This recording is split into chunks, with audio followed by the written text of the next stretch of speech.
Nonsense. Novels. By Stephen Leacock. ERUC.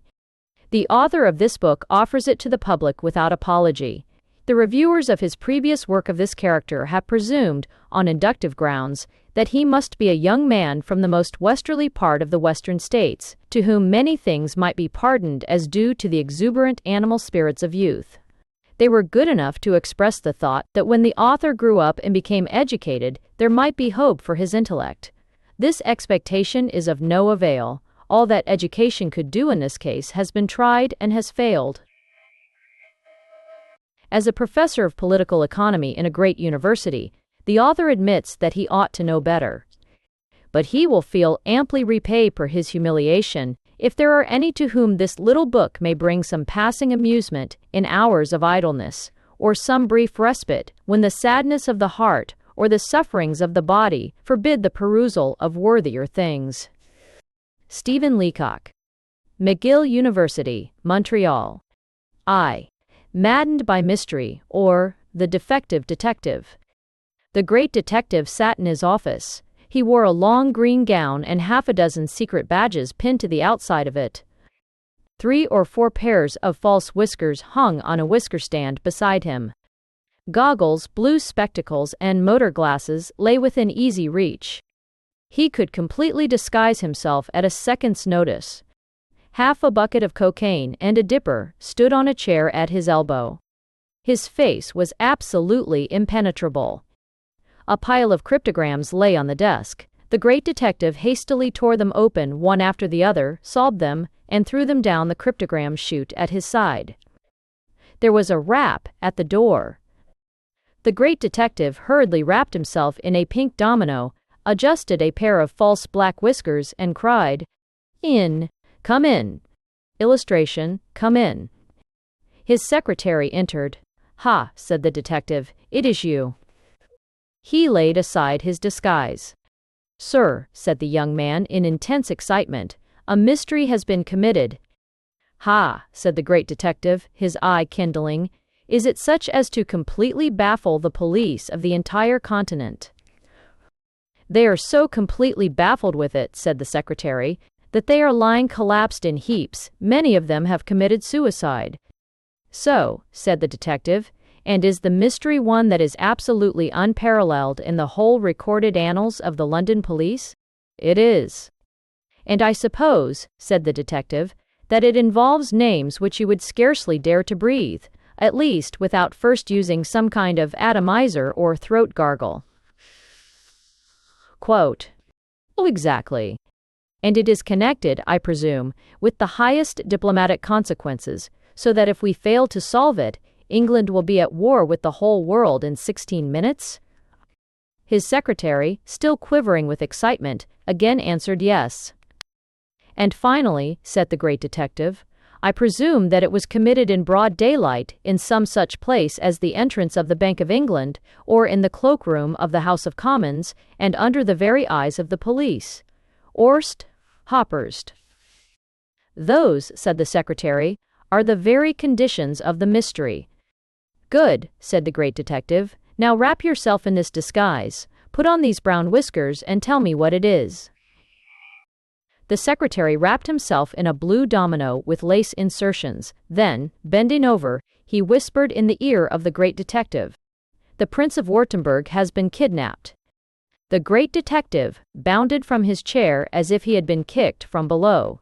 Also, in soon, a prince stolen, evidently a Bourbon, the scion of one of the oldest families in Europe, kidnapped. Here was a mystery indeed worthy of his analytical brain. His mind began to move like lightning. "Stop," he said, "how do you know this?" The secretary handed him a telegram. It was from the prefect of police of Paris. It read, "The Prince of Württemberg stolen, probably forwarded to London. Must have him here for the opening day of exhibition. 1,000 reward." So, the prince had been kidnapped out of Paris at the very time when his appearance at the International Exposition would have been a political event of the first magnitude. With the great detective, to think was to act, and to act was to think. Frequently, he could do both together. Wire to Paris for a description of the prince." The secretary bowed and left. At the same moment there was slight scratching at the door. A visitor entered. He crawled stealthily on his hands and knees. A hearthrug thrown over his head and shoulders disguised his identity. He crawled to the middle of the room. Then he rose. Great heaven! It was the Prime Minister of England. "You," said the detective. "Me," said the Prime Minister. "You have come in regard the kidnapping of the Prince of Württemberg?" The Prime Minister started. "How do you know?" he said. The great detective smiled his inscrutable smile. "Yes," said the Prime Minister, "I will use no concealment. I am interested, deeply interested. Find the Prince of Württemberg, get him safe back to Paris, and I will add 500 to the reward already offered. But listen," he said impressively as he left the room, "see to it that no attempt is made to alter the marking of the prince or to clip his tail." So, to clip the prince's tail, the brain of the great detective reeled. So, a gang of miscreants had conspired to, but no, the thing was not possible. There was another rap at the door. A second visitor was seen. He wormed his way in, lying almost prone upon his stomach and wriggling across the floor. He was enveloped in a long purple cloak. He stood up and peeped over the top of it. Great heaven! It was the Archbishop of Canterbury. "Your Grace," exclaimed the detective in amazement, "pray do not stand, I beg you. Sit down, lie down, anything rather than stand." The Archbishop took off his mitre and laid it wearily on the whisker stand. "Wells, in a common you are here in regard to the Prince of Württemberg." The Archbishop started and crossed himself. Was the man a magician? "Yes," he said. "Much depends on getting him back. But I have only come to say this. My sister is desirous of seeing you. She is coming here. She has been extremely indiscreet, and her fortune hangs upon the prince. Get him back to Paris, or I fear she will be ruined." The Archbishop regained his mitre, uncrossed himself, wrapped his cloak about him, and crawled stealthily out on his hands and knees, purring like a cat. The face of the great detective showed the most profound sympathy. It ran up and down in furrows. "So," he muttered, "the sister of the Archbishop, the Countess of Dashley." Accustomed as he was to the life of the aristocracy, even the great detective felt that there was here intrigue of more than customary complexity. There was a loud rapping at the door. There entered the Countess of Dashley. She was all in furs. She was the most beautiful woman in England. She strode imperiously into the room. She seized a chair imperiously and seated herself on it, imperial side up. She took off her tiara of diamonds and put it on the tiara holder beside her and uncoiled her boa of pearls and put it on the pearl stand. "You have come," said the great detective, "about the Prince of Württemberg." "Wretched little pup," said the Countess of Dashley in disgust. So, a further complication. Far from being in love with the prince, the Countess denounced the young Bourbon as a pup. "You are interested in him, I believe." "Interested," said the Countess. "I should rather say so. Why, I bred him." "You which?" gasped the great detective, his usually impassive features suffused with a carmine blush. "I bred him," said the Countess, "and I've got 10,000 upon his chances, so no wonder I want him back in Paris. Only listen," she said, "if they've got hold of the prince and cut his tail, or spoiled the markings of his stomach, it would be far better to have him quietly put out of the way here."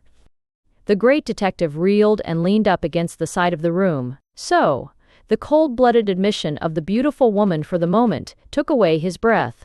Herself, the mother of the young Bourbon, misallied with one of the greatest families of Europe, staking her fortune on a royalist plot, and yet with so instinctive a knowledge of European politics as to know that any removal of the hereditary birthmarks of the prince would forfeit for him the sympathy of the French populace. The Countess resumed her tiara. She left. The secretary re-entered. "I have 3 telegrams from Paris," he said. "They are completely baffling. And—" He handed over the first telegram.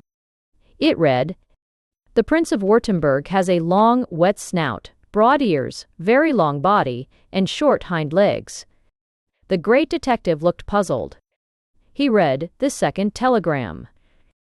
The Prince of Württemberg is easily recognized by his deep bark. And then the third. The Prince of Württemberg can be recognized by a patch of white hair across the center of his back. The two men looked at one another. The mystery was maddening, impenetrable. The great detective spoke. "Give me my domino," he said. "These clues must be followed up," then pausing, while his quick brain analyzed and summed up the evidence before him. "A young man," he muttered. "Evidently young since described as a pup, with a long wet snout. Ha! Addicted obviously to drinking, a streak of white hair across his back.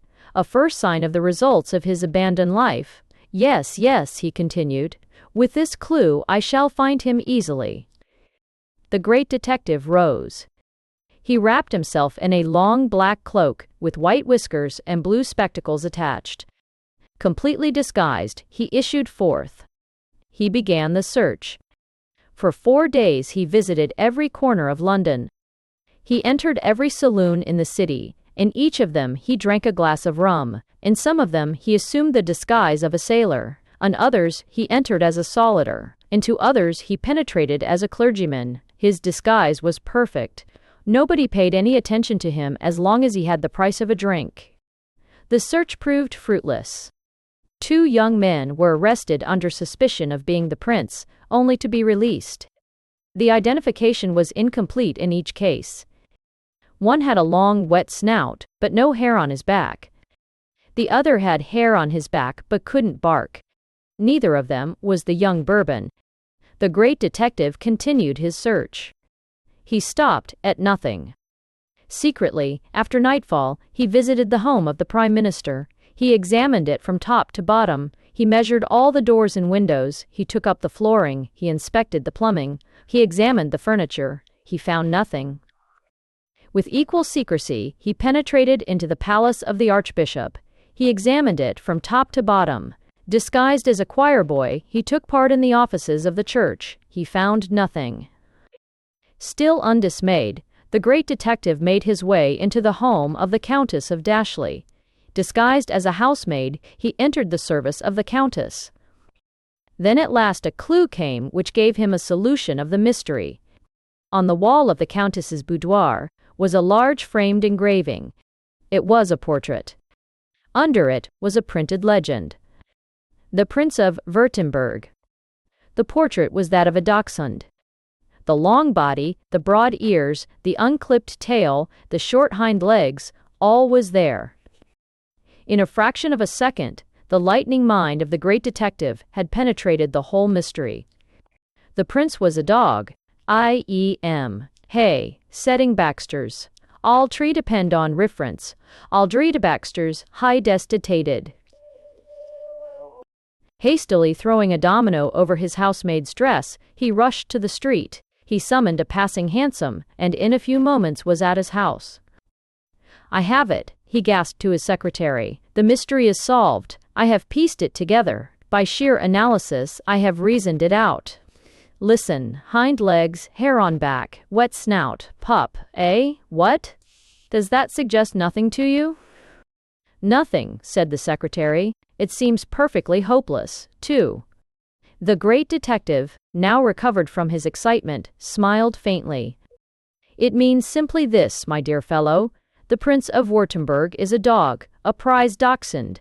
The Countess of Dashley bred him, and he is worth some 25,000 in addition to the prize of 10,000 offered at the Paris Dog Show. Can you wonder that, in Tuan?" At that moment, the great detective was interrupted by the scream of a woman. Great heaven! The Countess of Dashley dashed into the room. Her face was wild. Her tiara was in disorder. Her pearls were dripping all over the place. She wrung her hands and moaned. "They have cut his tail," she gasped, "and taken all the hair off his back. What can I do? I am undone." "Madam," said the great detective, calm as bronze, "do yourself up. I can save you yet. I can save you yet." Who? Me. How? Listen. This is how. The prince was to have been shown at Paris. The countess nodded. Your fortune was staked on him? The countess nodded again. The dog was stolen, carried to London, his tail cut and his marks disfigured. Amazed at the quiet penetration of the great detective, the countess kept on nodding and nodding. And you are ruined? I am, she gasped, and sank to the floor in a heap of pearls. Madam, said the great detective, all is not lost. He straightened himself up to his full height. A look of inflinchable inflexibility flickered over his features. The honor of England, the fortune of the most beautiful woman in England was at stake. I will do it, he murmured. Rise, dear lady, he continued. Fear nothing. I will impersonate the dog. I see as sprest. That night, the great detective might have been seen on the deck of the Calais packet boat with his secretary. He was on his hands and knees in a long black cloak, and his secretary had him on a short chain. He barked at the waves exultingly and licked the secretary's hand. What a beautiful dog, said the passengers. The disguise was absolutely complete. The great detective had been coated over with mucilage, to which dog hairs had been applied. The markings on his back were perfect. His tail, adjusted with an automatic coupler, moved up and down responsive to every thought. His deep eyes were full of intelligence. And next day, he was exhibited in the dachshund class at the international show. He won all hearts. Quel beau chien, C cried the French people. Ach, was ein Dog, C cried the Spanish. The great detective took the first prize. The fortune of the countess was saved.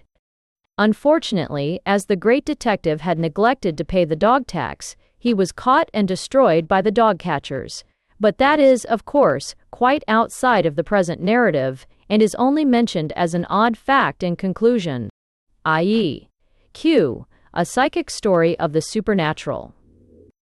I cannot expect that any of my readers will believe the story which I am about to narrate. Looking back upon it, I scarcely believe it myself. Yet my narrative is so extraordinary and throws such light upon the nature of our communications with beings of another world that I feel I am not entitled to withhold it from the public. I had gone over to visit Annerly at his rooms. It was Saturday, October 31. I remember the date so precisely because it was my payday, and I had received 6 sovereigns and 10 shillings.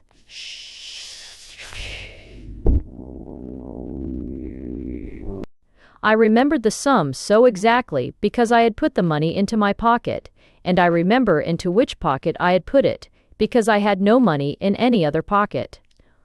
My mind is perfectly clear on all these points. Annerly and I sat smoking for some time.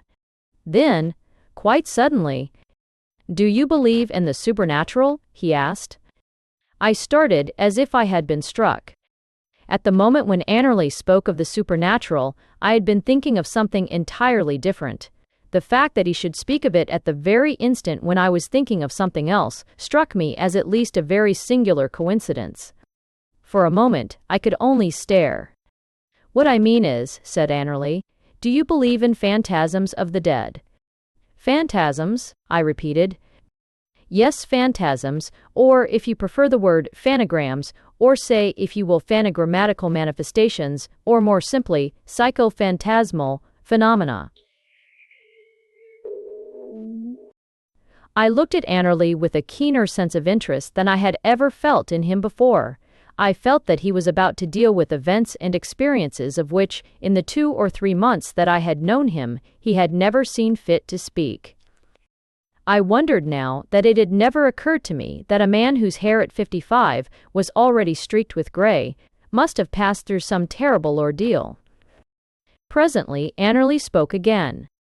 "Last night I saw Q," he said.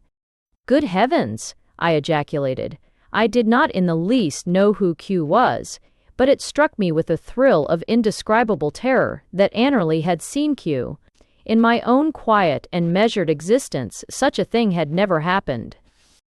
"Yes," said Annerly, I saw Q as plainly as if he were standing here. But perhaps I had better tell you something of my past relationship with Q, and you will understand exactly what the present situation is. Annerly seated himself in a chair on the other side of the fire from me, lighted a pipe, and continued. When first I knew Q, he lived not very far from a small town in the south of England, which I will call X, and was betrothed to a beautiful and accomplished girl whom I will name M. Annerly had hardly begun to speak before I found myself listening with riveted attention. I realized that it was no ordinary experience that he was about to narrate. I more than suspected that Q and M were not the real names of his unfortunate acquaintances, but were in reality 2 letters of the alphabet, selected almost at random to disguise the names of his friends. I was still pondering over the ingenuity of the thing when Annerly went on. When Q and I first became friends, he had a favorite dog, which, if necessary, I might name Z, and which followed him in and out of X on his daily walk. In and out of X, I repeated in astonishment. Yes, said Annerly, in and out. My senses were now fully alert. That Z should have followed Q out of X, I could readily understand, but that he should first have followed him in seemed to pass the bounds of comprehension. Well, said Annerly, Q and Miss M were to be married. Everything was arranged. The wedding was to take place on the last day of the year. Exactly 6 months and 4 days before the appointed day, I remember the date because the coincidence struck me as peculiar at the time. Q came to me late in the evening in great distress. He had just had, he said, a premonition of his own death. That evening, while sitting with Miss M on the veranda of her house, he had distinctly seen a projection of the dog R pass along the road. Stop a moment, I said. Did you not say that the dog's name was Z? All. Annerly frowned slightly. Quite so, he replied. Z, or more correctly, ZR, since Q was in the habit, perhaps from motives of affection, of calling him R as well as Z. Well then, the projection or phanogram of the dog passed in front of them so plainly that Miss M swore that she could have believed that it was the dog himself. Opposite the house, the phantasm stopped for a moment and wagged its tail. Then it passed on and quite suddenly disappeared around the corner of a stone wall as if hidden by the bricks. What made the thing still more mysterious was that Miss M's mother, who is partially blind, had only partially seen the dog. Annerly paused a moment. Then he went on. This singular occurrence was interpreted by Q, no doubt correctly, to indicate his own approaching death. I did what I could to remove this feeling, but it was impossible to do so, and he presently wrung my hand and left me, firmly convinced that he would not live till morning. Good heavens, I exclaimed, and he died that night? No, he did not, said Annerly quietly. That is the inexplicable part of it. Tell me about it, I said. He rose that morning as usual, dressed himself with his customary care, omitting none of his clothes, and walked down to his office at the usual hour. He told me afterwards that he remembered the circumstances so clearly from the fact that he had gone to the office by the usual route instead of taking any other direction. Stop a moment, I said. Did anything unusual happen to mark that particular day? I anticipated that you would ask that question, said Annerly, but as far as I can gather, absolutely nothing happened.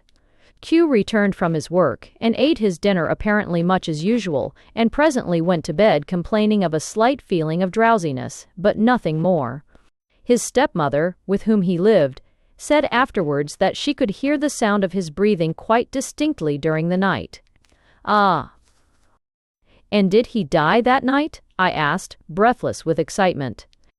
No, said Annerly, he did not. He rose next morning feeling about as before, except that the sense of drowsiness had apparently passed, and that the sound of his breathing was no longer audible. Annerly again fell into silence. Anxious as I was to hear the rest of his astounding narrative, I did not like to press him with questions. The fact that our relations had hitherto been only of a formal character, and that this was the first occasion on which he had invited me to visit him at his rooms, prevented me from assuming too great an intimacy. Well, he continued, Q went to his office each day after that with absolute regularity.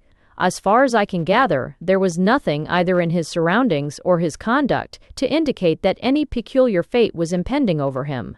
He saw Miss M regularly, and the time fixed for their marriage drew nearer each day. Each day? I repeated in astonishment.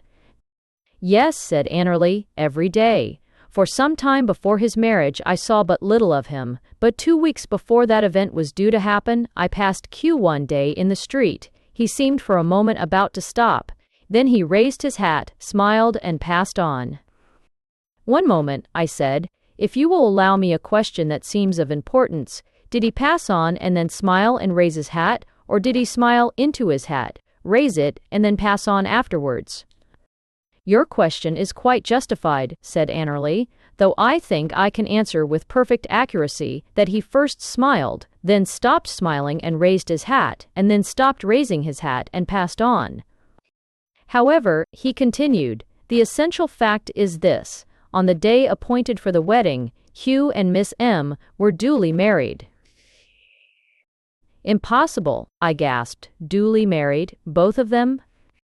Yes, said Annerly, both at the same time, after the wedding, Mr. and Mrs. Q, certain. As then, he, 9. Mr. and Mrs. Q, I repeated in perplexity.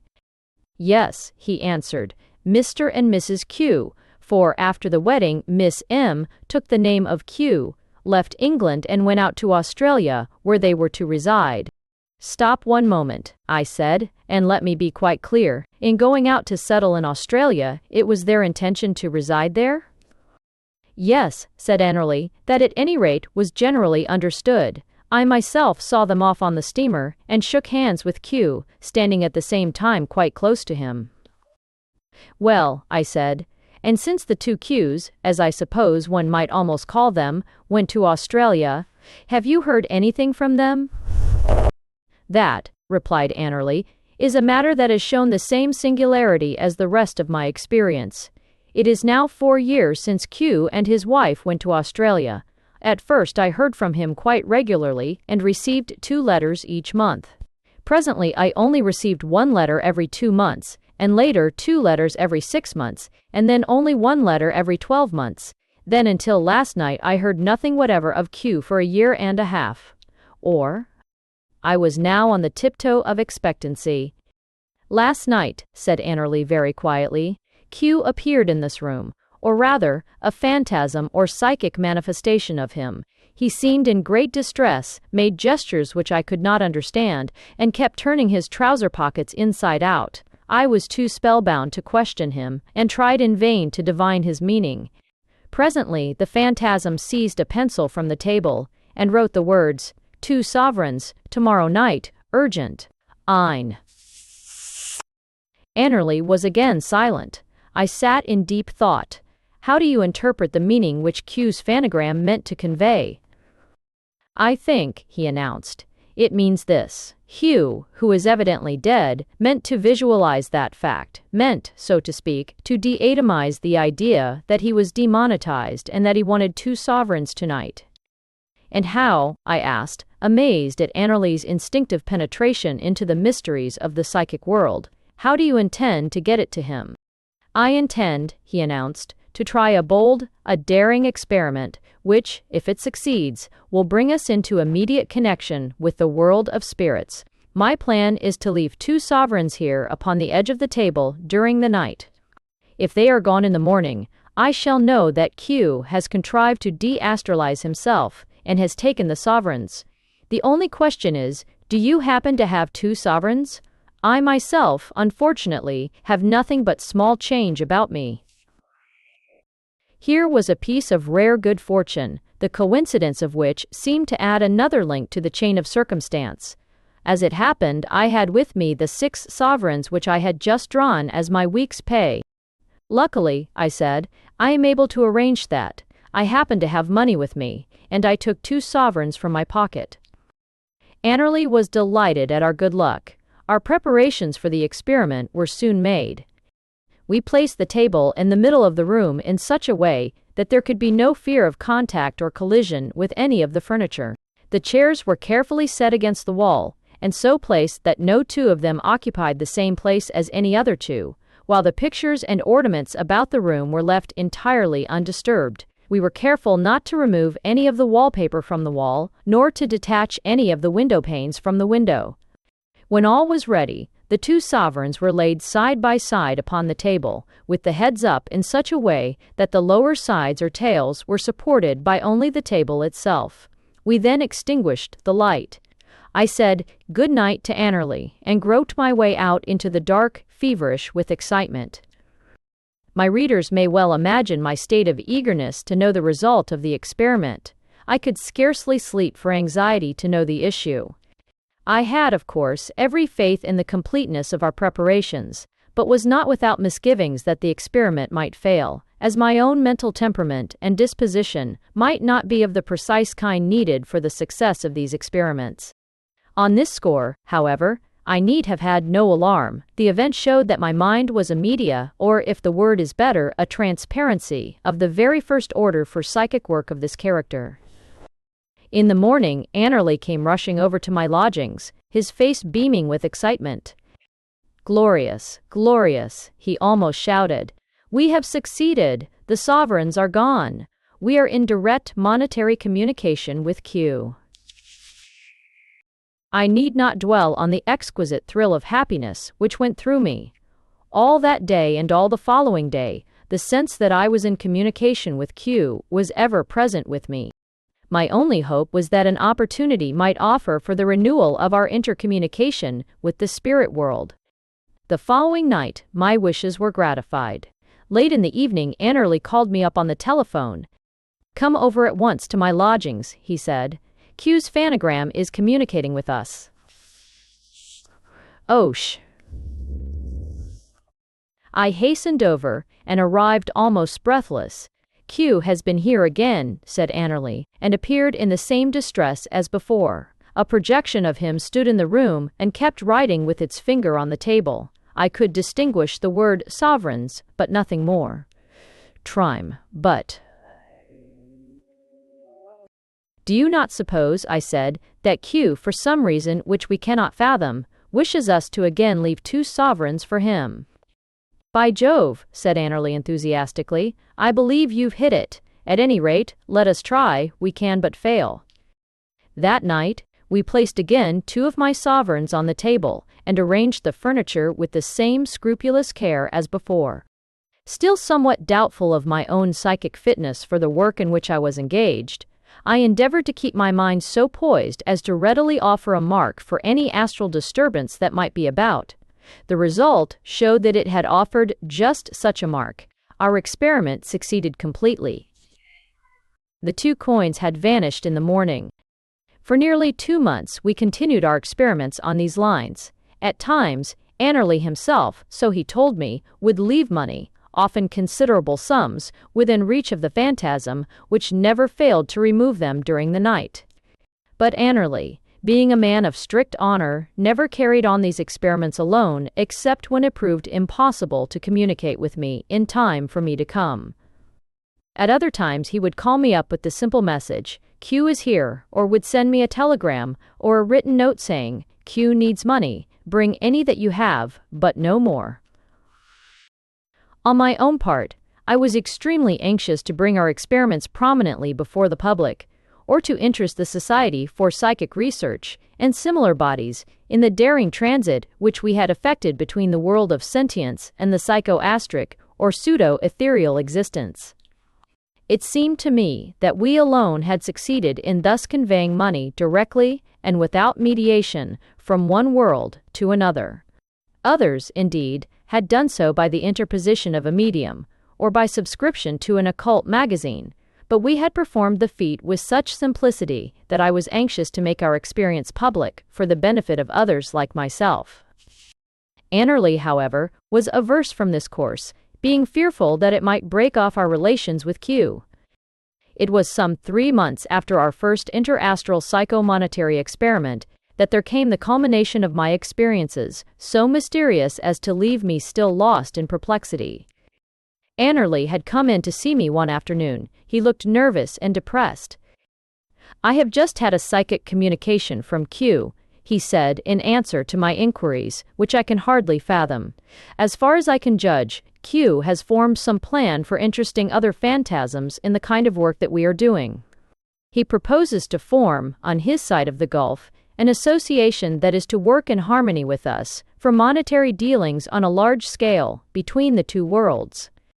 My reader may well imagine that my eyes almost blazed with excitement at the magnitude of the prospect opened up. Q wishes us to gather together all the capital that we can, and to send it across to him, in order that he may be able to organize with him a corporate association of phanograms, or perhaps in this case, one would more correctly call them phantoids. I had no sooner grasped Annerly's meaning than I became enthusiastic over it.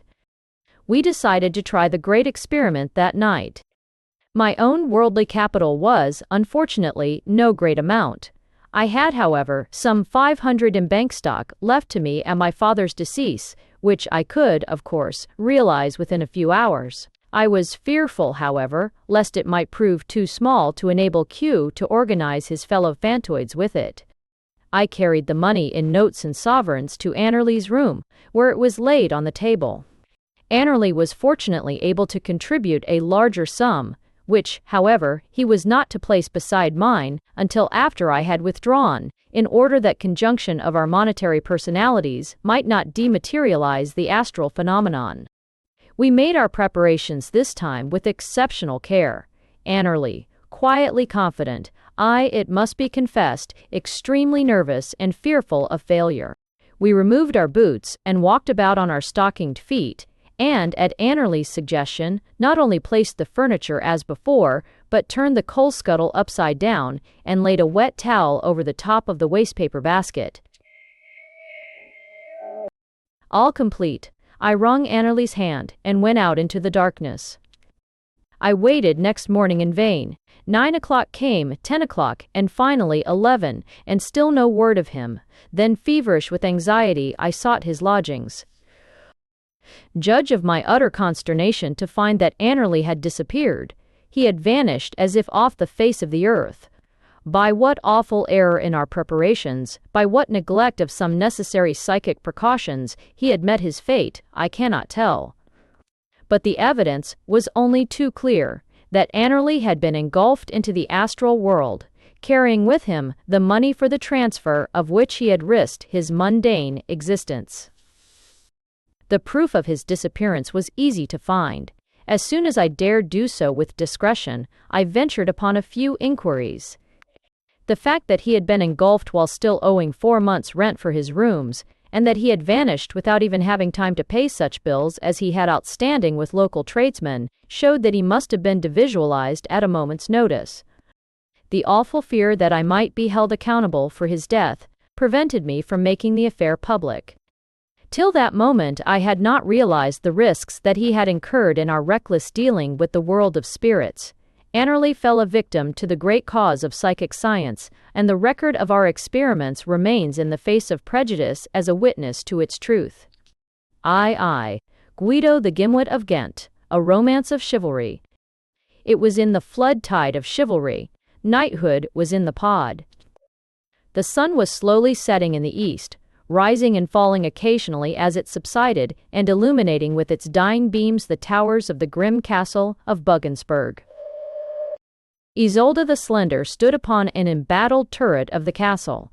Her arms were outstretched to the empty air, and her face, upturned as if in colloquy with heaven, was distraught with yearning. "Anon," she murmured, "Guido," and bewhiles a deep sigh rent her breast.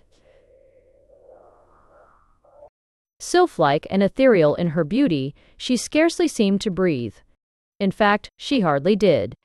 Willowy and slender in form, she was as graceful as a meridian of longitude. Her body seemed almost too frail for motion, while her features were of a mold so delicate as to preclude all thought of intellectual operation. She was begirt with a flowing kirtle of deep blue, bebound with a belt bebuckled with a silvern clasp, while about her waist a stomacher of point lace ended in the ruffled farthingale at her throat.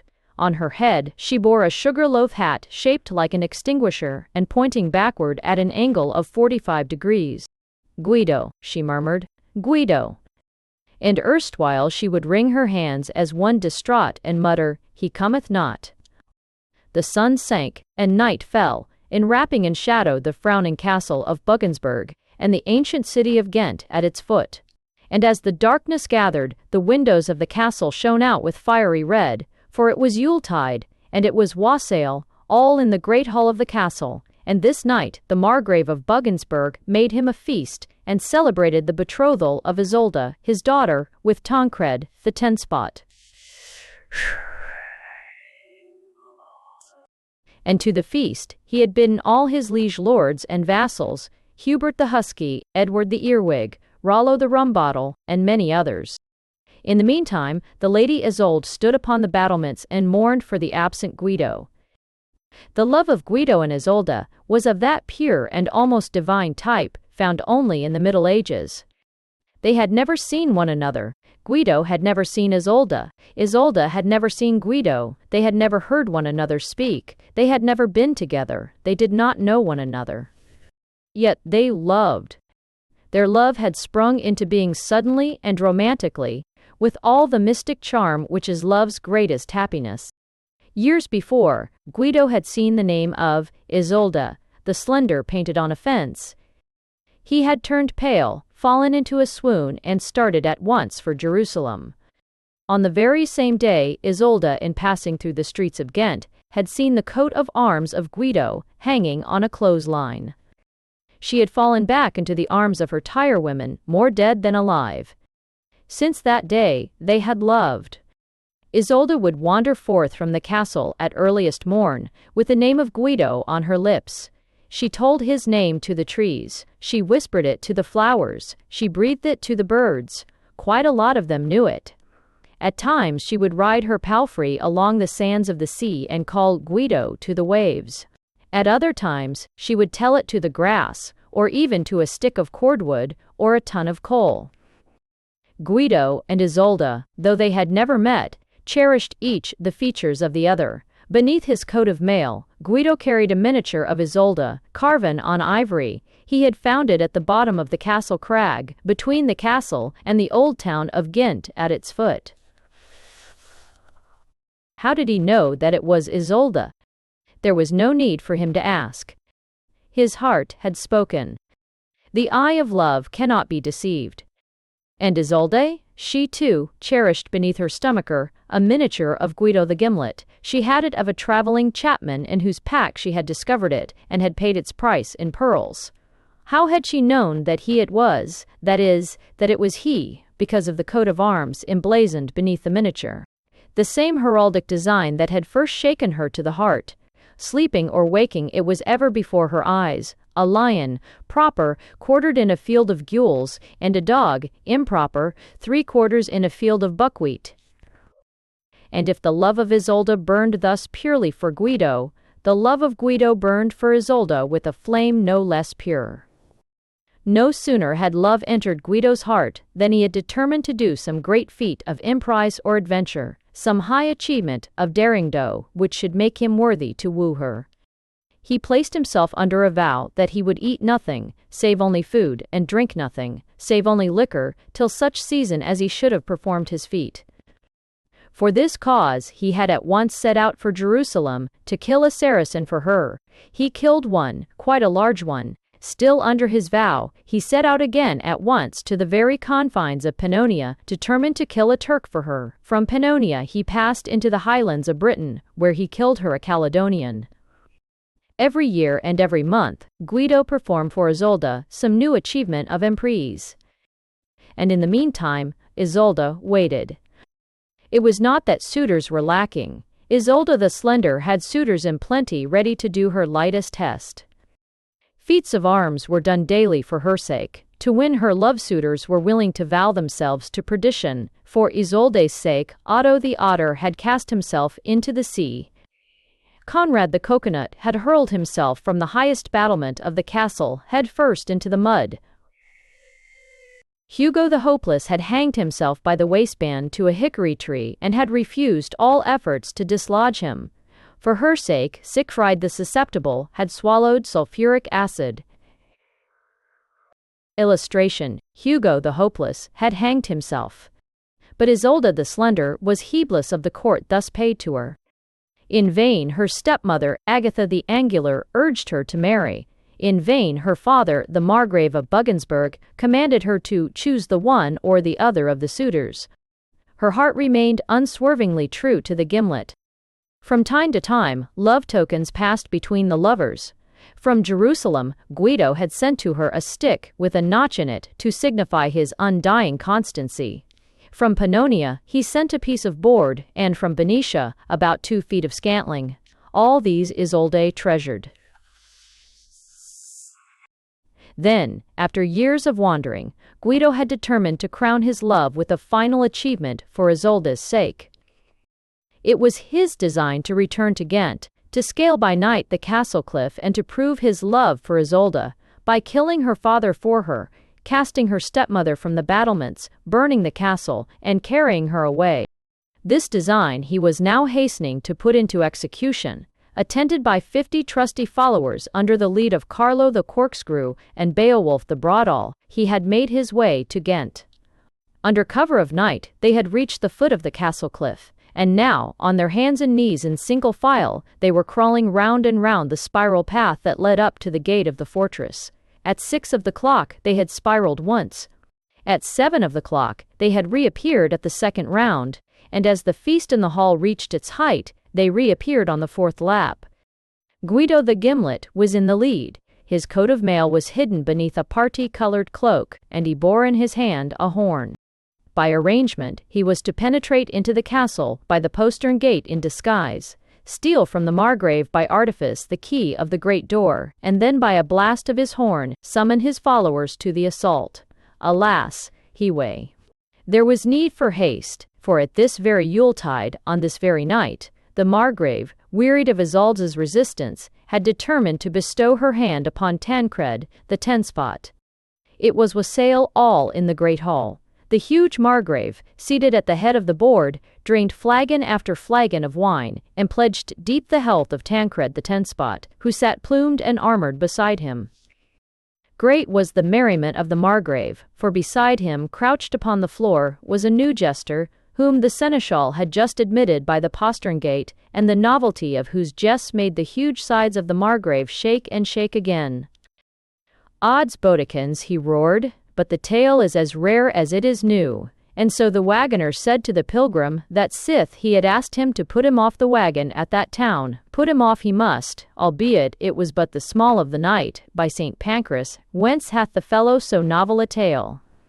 Nay, tell it me but once more, haply I may remember it, and the Baron fell back in a perfect paroxysm of merriment.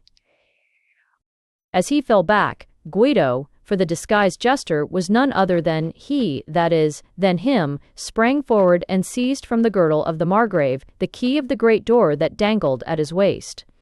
Then, casting aside the jester's cloak and cap, he rose to his full height, standing in his coat of mail.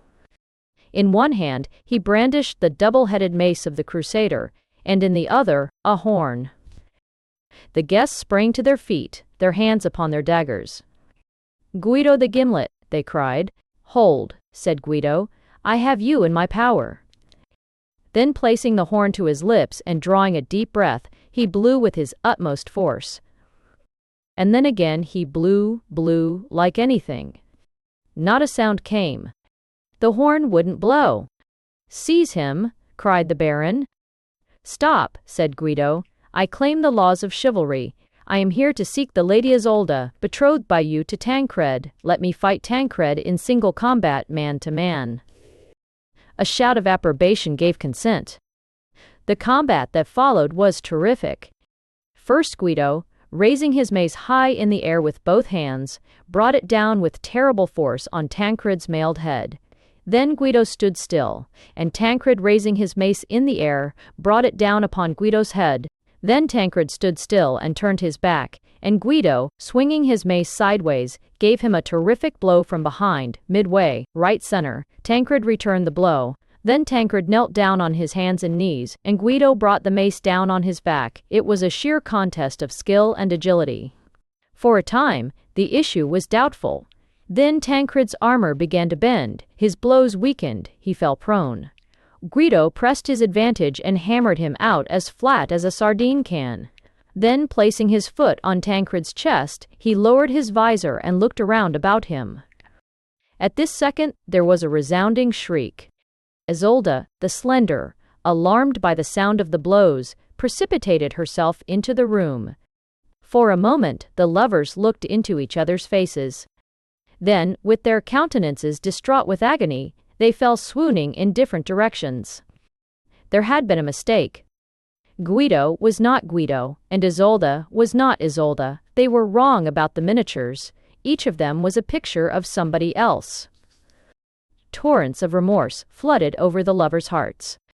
Isolde thought of the unhappy Tancred, hammered out as flat as a picture card, and hopelessly spoiled, of Conrad, the coconut head first in the mud, and Siegfried, the susceptible, coiled up with agonies of sulfuric acid. Guido thought of the dead Saracens and the slaughtered Turks. Stray, setting. And all for nothing. The guerdon of their love had proved vain. Each of them was not what the other had thought.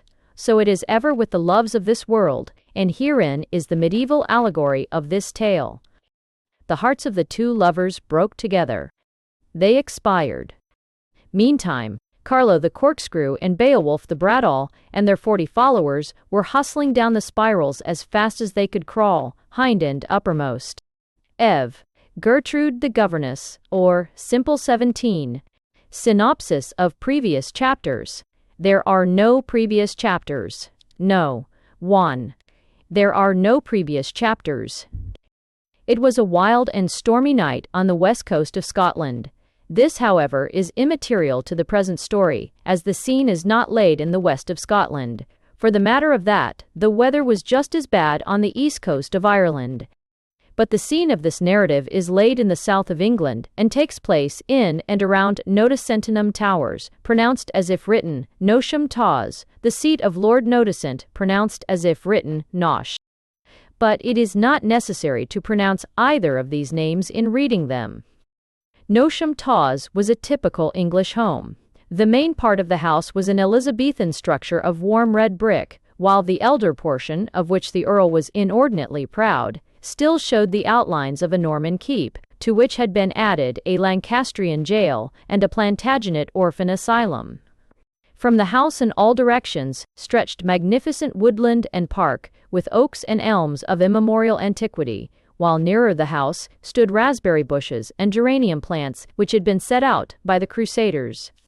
About the grand old mansion, the air was loud with the chirping of thrushes, the calling of partridges, and the clear sweet note of the rook, while deer, antelope, and other quadrupeds strutted about the lawn so tame as to eat off the sundial. In fact, the place was a regular menagerie. From the house downwards through the park stretched a beautiful broad avenue laid out by Henry VI. Lord Nosh stood upon the hearthrug of the library. Trained diplomat and statesman as he was, his stern aristocratic face was upside down with fury. "Boy," he said, "you shall marry this girl, or I disinherit you. You are no son of mine."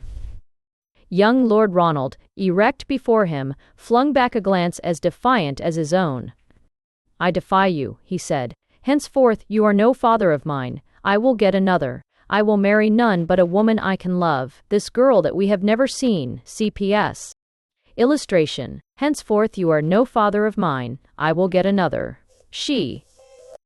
"Fool," said the Earl, "would you throw aside our estate and name of 1,000 years?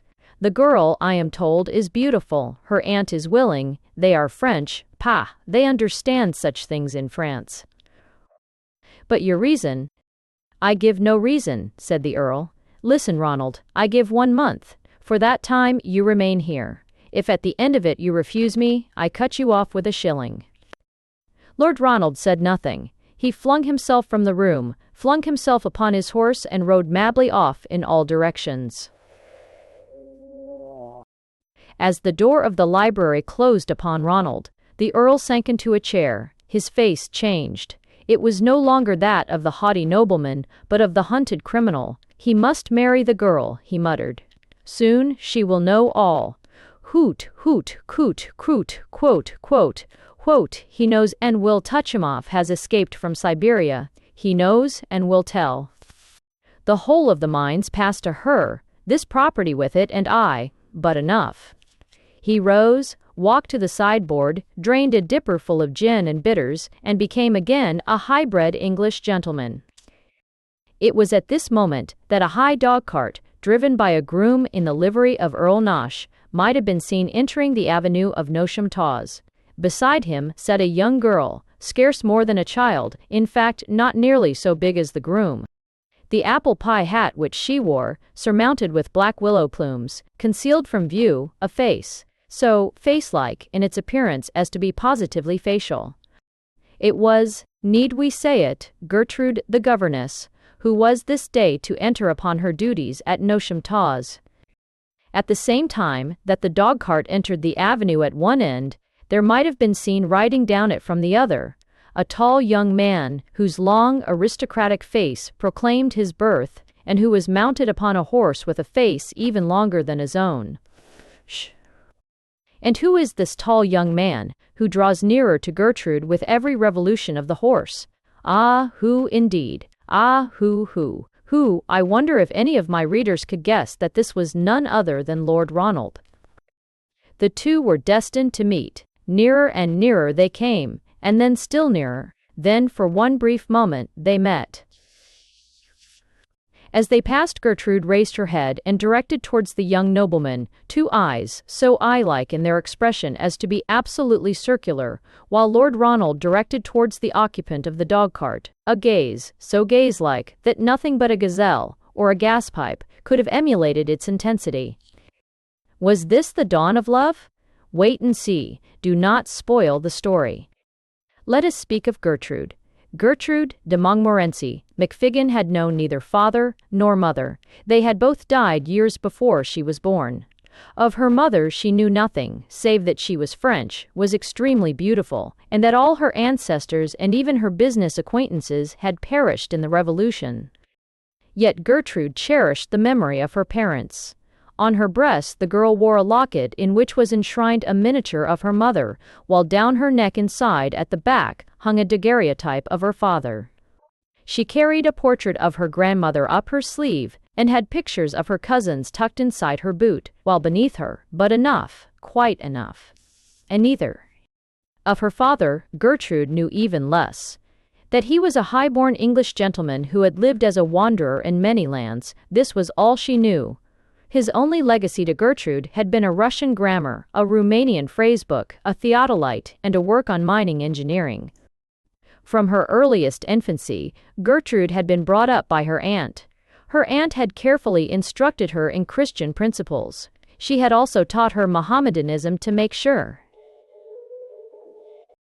When Gertrude was 17, her aunt had died of hydrophobia. The circumstances were mysterious.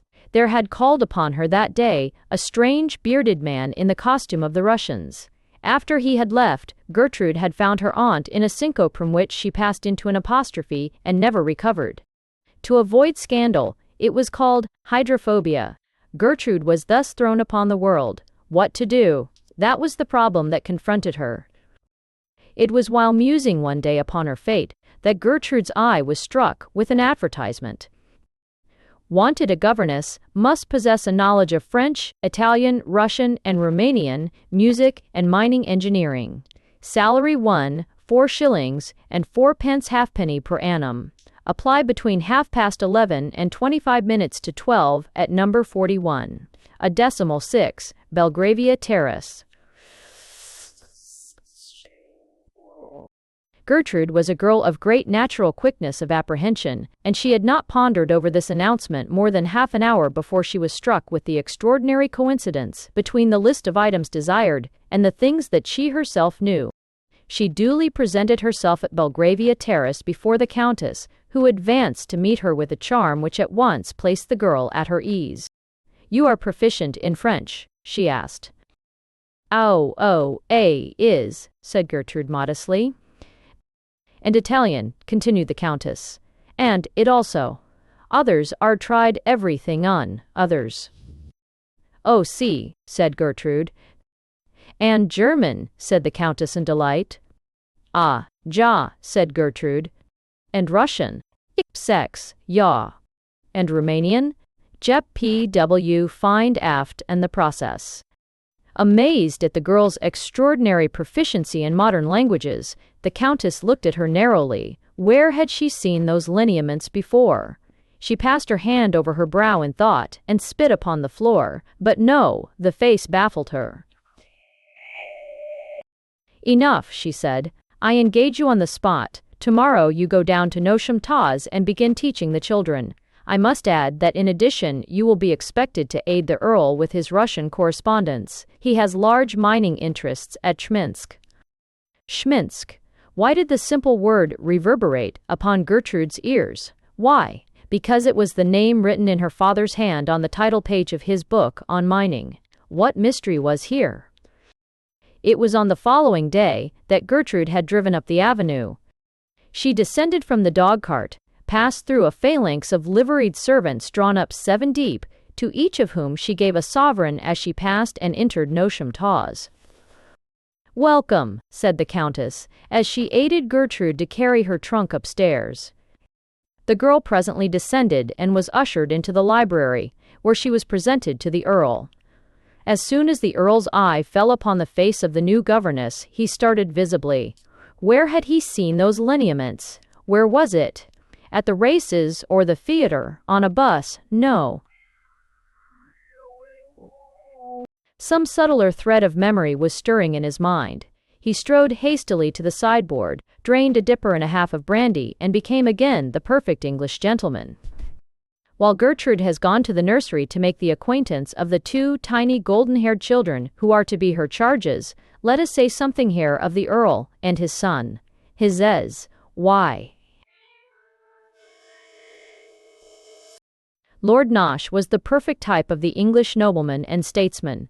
The years that he had spent in the diplomatic service at Constantinople, St. Petersburg, and Salt Lake City had given to him a peculiar finesse and noblesse, while his long residence at St. Quentin, C.D.M.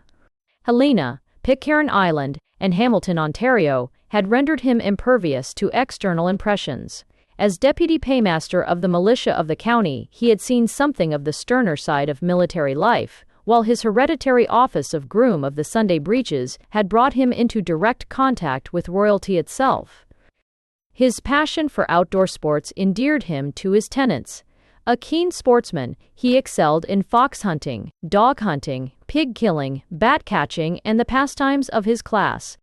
In this latter respect, Lord Ronald took after his father. From the start, the lad had shown the greatest promise. At Eton he had made a splendid showing at battledore and shuttlecock, and at Cambridge had been first in his class at needlework. Already his name was whispered in connection with the All-England Ping-Pong Championship, a triumph which would undoubtedly carry with it a seat in Parliament. Thus was Gertrude the governess installed at Nosham Taz. The days and the weeks sped past. The simple charm of the beautiful orphan girl attracted all hearts. Her 2 little pupils became her slaves. Me loves oo, the little race Helfrida would say, leaning her golden head in Gertrude's lap. Even the servants loved her. Apshern. The head gardener would bring a bouquet of beautiful roses to her room before she was up. The second gardener, a bunch of early cauliflowers. The third, a spray of late asparagus. And even the 10th and 11th, a sprig of mangel, wurzel of an armful of hay. Her room was full of gardeners all the time, while at evening the aged butler, touched at the friendless girl's loneliness, would tap softly at her door to bring her a rye whiskey and seltzer, or a box of Pittsburgh stogies. Even the dumb creatures seemed to admire her in their own dumb way. The dumb rooks settled on her shoulder, and every dumb dog around the place followed her. And Ronald, Ronald, yes indeed, they had met, they had spoken. What a dull morning, Gertrude had said. Quelle triste matin, was für ein allerverdammter Tag. Was für ein allerverdammter Tag. Beastly, Ronald had answered. Beastly. The word rang in Gertrude's ears all day. After that, they were constantly together. They played tennis and ping-pong in the day, and in the evening, in accordance with the stiff routine of the place, they sat down with the Earl and Countess to 25-cent poker, and later still, they sat together on the veranda and watched the moon sweeping in great circles around the horizon. It was not long before Gertrude realized that Lord Ronald felt towards her a warmer feeling than that of mere ping-pong. At times in her presence he would fall, especially after dinner, into a fit of profound subtraction. Once at night, when Gertrude withdrew to her chamber and before seeking her pillow, prepared to retire as a preliminary to disrobing, in other words, before going to bed, she flung wide the casement, opened the window, and saw the face of Lord Ronald. He was sitting on a thorn bush beneath her, and his upturned face wore an expression of agonized pallor. Meanwhile, the days passed. Life at the Taws moved in the ordinary routine of a great English household. At 7, a gong sounded for rising. At 8, a horn blew for breakfast. At 8:30, a whistle sounded for prayers. At 1, a flag was run up at half-mast for lunch. At 4, a gun was fired for afternoon tea. At 9, a first bell sounded for dressing. At 9,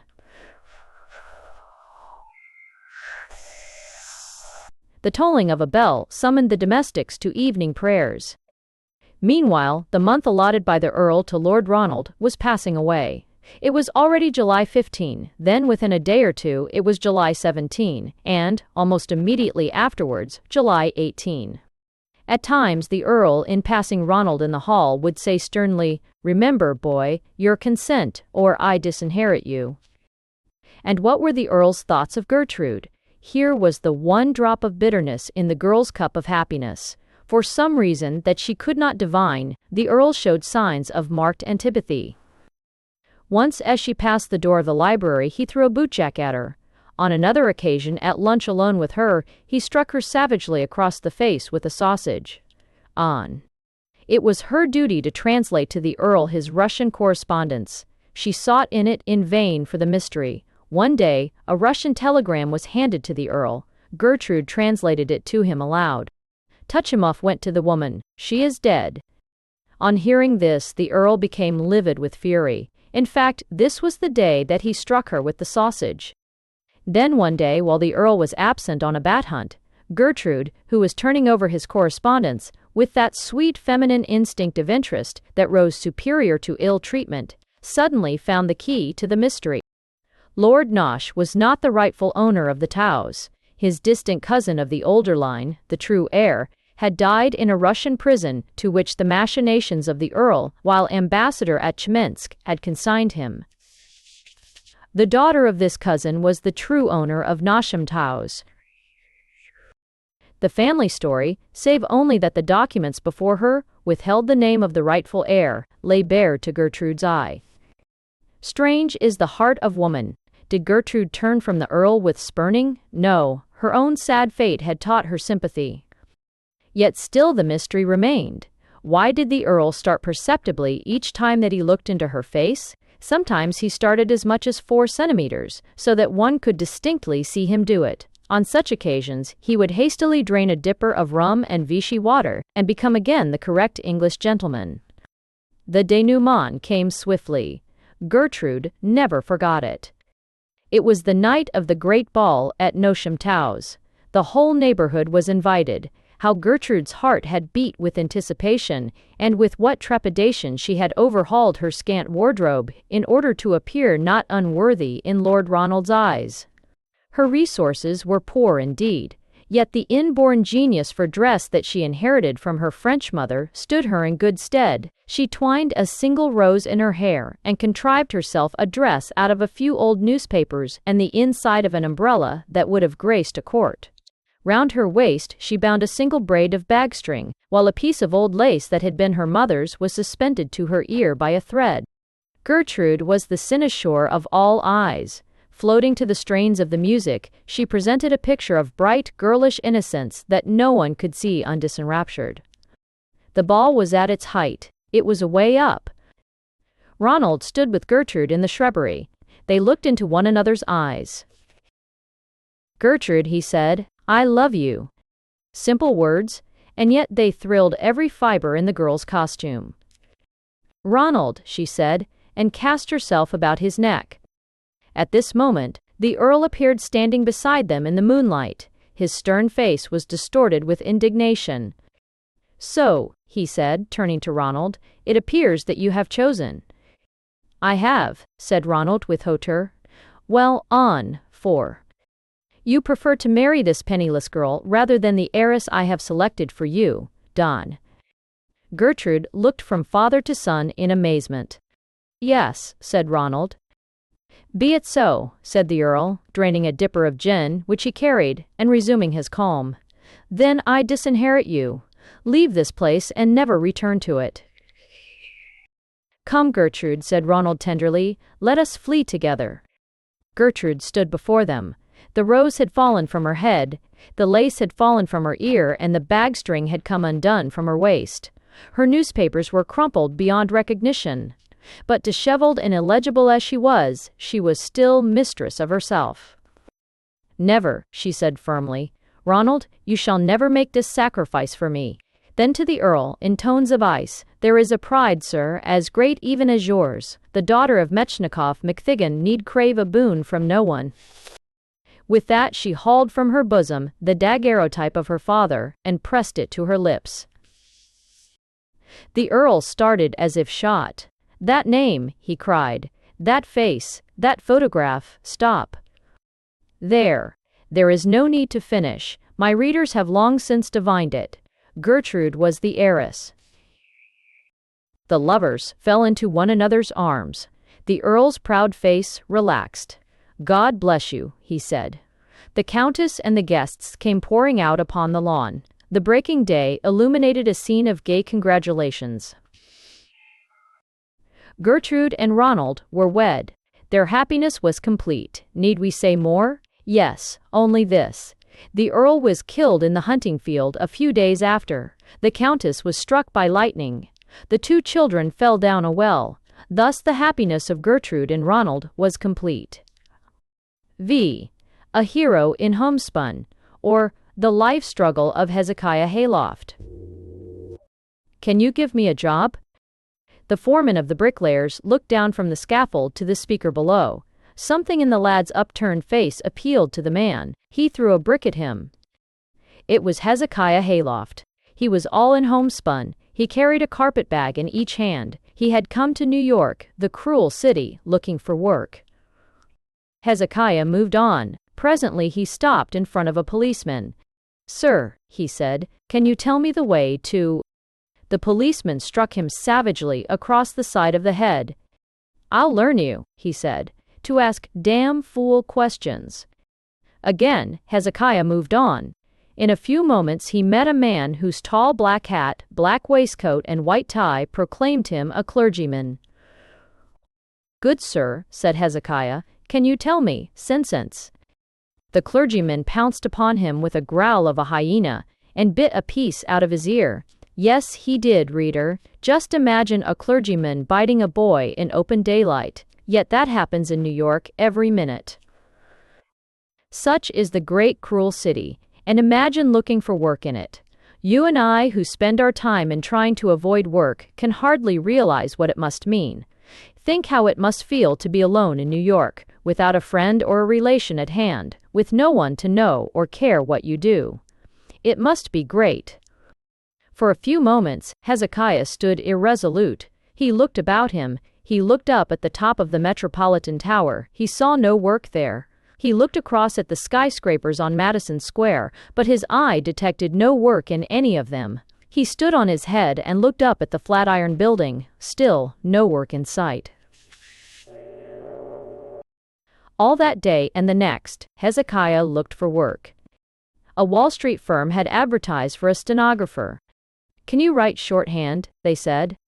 "No," said the boy in homespun, "but I can try." They threw him down the elevator. Hezekiah was not discouraged. That day he applied for 14 jobs.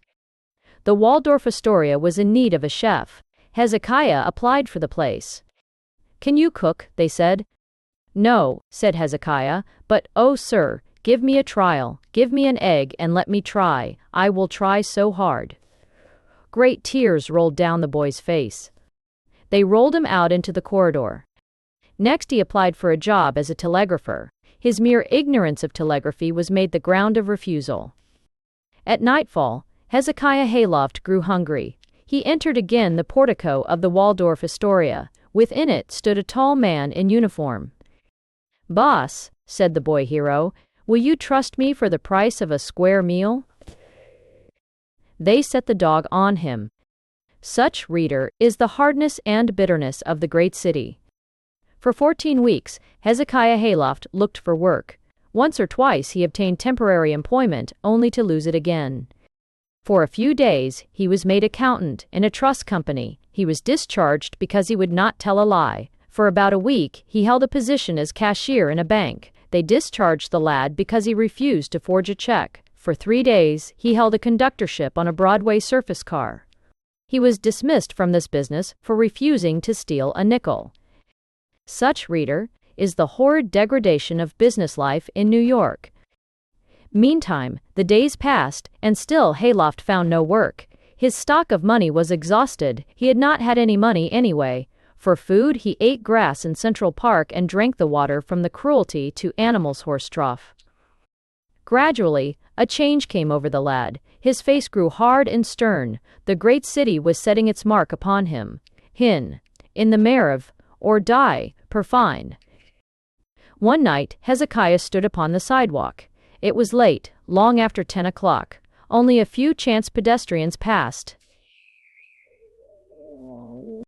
"By heaven," said Hezekiah, shaking his fist at the lights of the cruel city, "I have exhausted fair means. I will try foul. I will beg. No Hayloft has been a beggar yet," he added with a bitter laugh, "but I will begin." A well-dressed man passed along. Hezekiah seized him by the throat. "What do you want?" cried the man in sudden terror. "Don't ask me for work. I tell you I have no work to give." "I don't want work," said Hezekiah grimly.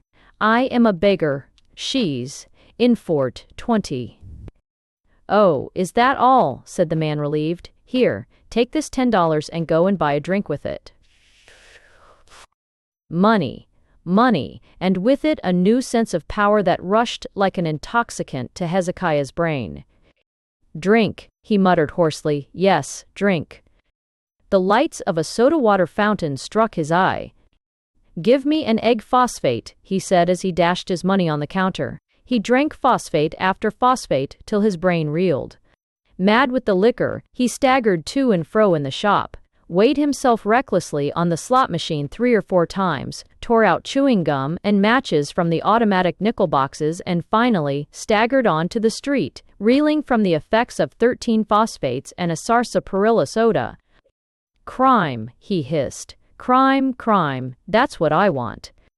He noticed that the passers-by made way for him now with respect. On the corner of the street, a policeman was standing. Hezekiah picked up a cobblestone, threw it, and struck the man full on the ear. The policeman smiled at him roguishly and then gently wagged his finger in reproof. It was the same policeman who had struck him 14 weeks before for asking the way. Hezekiah moved on, still full of his new idea of crime. Down the street was a novelty shop, the window decked with New Year's gifts. "Sell me a revolver," he said. "Yes, sir," said the salesman. "Would you like something for evening wear, or a plain kind for home use? Here is a very good family revolver, or would you like a roof garden size?" Hezekiah selected a revolver and went out. "Now then," he muttered, "I will burglarize a house and get money." Walking across to Fifth Avenue, he selected one of the finest residences and rang the bell. A man in livery appeared in the brightly lighted hall. "Where is your master?" Hezekiah asked, showing his revolver. "He is upstairs, sir, counting his money," the man answered, "but he dislikes being disturbed." "Show me to him," said Hezekiah. "I wish to shoot him and take his money." "Very good, sir," said the man deferentially. "You will find him on the first floor." Hezekiah turned and shot the footman twice through the livery and went upstairs. Illustration: Hezekiah shot the footman twice through the livery. In an upper room was a man sitting at a desk under a reading lamp. In front of him was a pile of gold. "What are you doing?" said Hezekiah. "I am counting my money," said the man. "What are you?" asked Hezekiah sternly. "I am a philanthropist," said the man. "I give my money to deserving objects. I establish medals for heroes. I give prizes for ship captains who jump into the sea and for firemen who throw people from the windows of upper stories. At the risk of their own, I send American missionaries to China, Chinese missionaries to India, and Indian missionaries to Chicago. I set aside money to keep college professors from starving to death when they deserve it." "Stop," said Hezekiah. "You deserve to die. Stand up, open your mouth and shut your eyes." The old man stood up. There was a loud report. The philanthropist fell. He was shot through the waistcoat, and his suspenders were cut to ribbons. Hezekiah, his eyes glittering with the mania of crime, crammed his pockets with gold pieces. There was a roar and hubbub in the street below. "The police," Hezekiah muttered. "I must set fire to the house and escape in the confusion." He struck a safety match and held it to the leg of the table. It was a fireproof table and refused to burn. He held it to the door. The door was fireproof. He applied it to the bookcase. He ran the match along the books. They were all fireproof. Everything was fireproof. Frenzied with rage, he tore off his celluloid collar and set fire to it. He waved it above his head. Great tongues of flame swept from the windows. "Fire! Fire!" was the cry. Hezekiah rushed to the door and threw the blazing collar down the elevator shaft. In a moment, the iron elevator, with its steel ropes, burst into a mass of flame. Then the brass fittings of the door took fire, and in a moment, the cement floor of the elevator was one roaring mass of flame. Great columns of smoke burst from the building. "Fire! Fire!" shouted the crowd. Reader, have you ever seen a fire in a great city? The sight is a wondrous one. One realizes that, vast and horrible as the city is, it nevertheless shows its human organization in its most perfect form. Scarcely had the fire broken out before resolute efforts were made to stay its progress. Long lines of men passed buckets of water from hand to hand.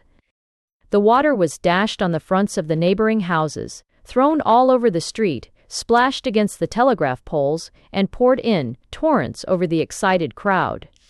Every place in the neighborhood of the fire was literally soaked. Fired 30s. Well. A derrick rapidly erected in the street reared itself to the height of 16 or 17 feet. A daring man mounted on the top of it, hauled bucket after bucket of water on the pulley. Balancing himself with the cool daring of the trained fireman, he threw the water in all directions over the crowd. The fire raged for an hour. Hezekiah, standing at an empty window amid the flames, rapidly filled his revolver and emptied it into the crowd. From 100 revolvers in the street, a fusillade was kept up in return. This lasted for an hour. Several persons were almost hit by the rain of bullets, which would have proved fatal had they struck anyone. And being said, is a dial, sot, too, from others. Meantime, as the flames died down, a squad of policemen rushed into the doomed building. Hezekiah threw aside his revolver and received them with folded arms. "Hayloft," said the chief of police, "I arrest you for murder, burglary, arson, and conspiracy. You put up a splendid fight, old man, and I am only sorry that it is our painful duty to arrest you." As Hayloft appeared below, a great cheer went up from the crowd. True courage always appeals to the heart of the people. Hayloft was put in a motor and whirled rapidly to the police station. On the way, the chief handed him a flask and a cigar. They chatted over the events of the evening. Hayloft realized that a new life had opened for him. He was no longer a despised outcast. He had entered the American criminal class. At the police station, the chief showed Hezekiah to his room. "I hope you will like this room," he said a little anxiously. "It is the best that I can give you tonight. Tomorrow I can give you a room with a bath, but at such short notice I am sure you will not mind putting up with this." He said good night and shut the door. In a moment, he reappeared. About breakfast, he said. Would you rather have it in your room, or will you join us at our table d'hôte? The force are most anxious to meet you. Next morning, before Hezekiah was up, the chief brought to his room a new outfit of clothes, a silk hat, frock coat, shepherd's plaid trousers, and varnished boots with spats. You won't mind accepting these things, Mr. Hayloft. Our force would like very much to enable you to make a suitable appearance in the court. Carefully dressed and shaved, Hezekiah descended. He was introduced to the leading officials of the force, and spent a pleasant hour of chat over a cigar, discussing the incidents of the night before. In the course of the morning, a number of persons called to meet and congratulate Hezekiah. I want to tell you, sir, said the editor of a great American daily, that your work of last night will be known and commented on all over the States. Your shooting of the footman was a splendid piece of nerve, sir, and will do much in defense of the unwritten law. Mr. Hayloft, said another caller, I am sorry not to have met you sooner. Our friends here tell me that you have been in New York for some months. I regret, sir, that we did not know you. This is the name of my firm, Mr. Hayloft. We are leading lawyers here, and we want the honor of defending you. We may, thank you, sir. And now, as we have still an hour or two before the court, I want to run you up to my house in my motor. My wife is very anxious to have a little luncheon with you. The court met that afternoon. There was a cheer as Hezekiah entered. Mr. Hayloft, said the judge, I am adjourning this court for a few days. From what I hear, the nerve strain that you have undergone must have been most severe. Your friends tell me that you can hardly be in a state to take a proper interest in the case till you have had a thorough rest. As Hayloft left the court, a cheer went up from the crowd, in which the judge joined. The next few days were busy days for Hezekiah, filled with receptions, civic committees, and the preparation of the brief, in which Hezekiah's native intelligence excited the admiration of the lawyers. Newspapermen sought for interviews.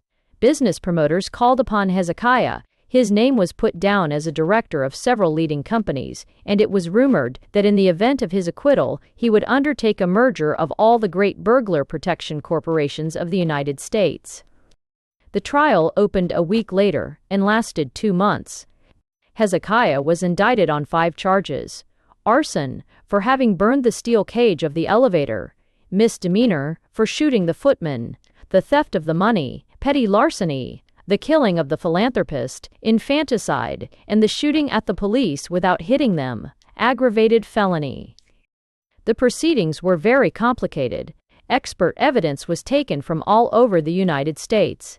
An analytical examination was made of the brain of the philanthropist. Nothing was found. Or textpurvists, hup. The entire jury were dismissed 3 times on the grounds of prejudice, twice on the ground of ignorance, and finally disbanded on the ground of insanity. The proceedings dragged on. Meanwhile, Hezekiah's business interests accumulated. At length, at Hezekiah's own suggestion, it was necessary to abandon the case. Gentlemen, he said in his final speech to the court, I feel that I owe an apology for not being able to attend these proceedings any further. At any time, when I can snatch an hour or 2 from my business, you may always count on my attendance.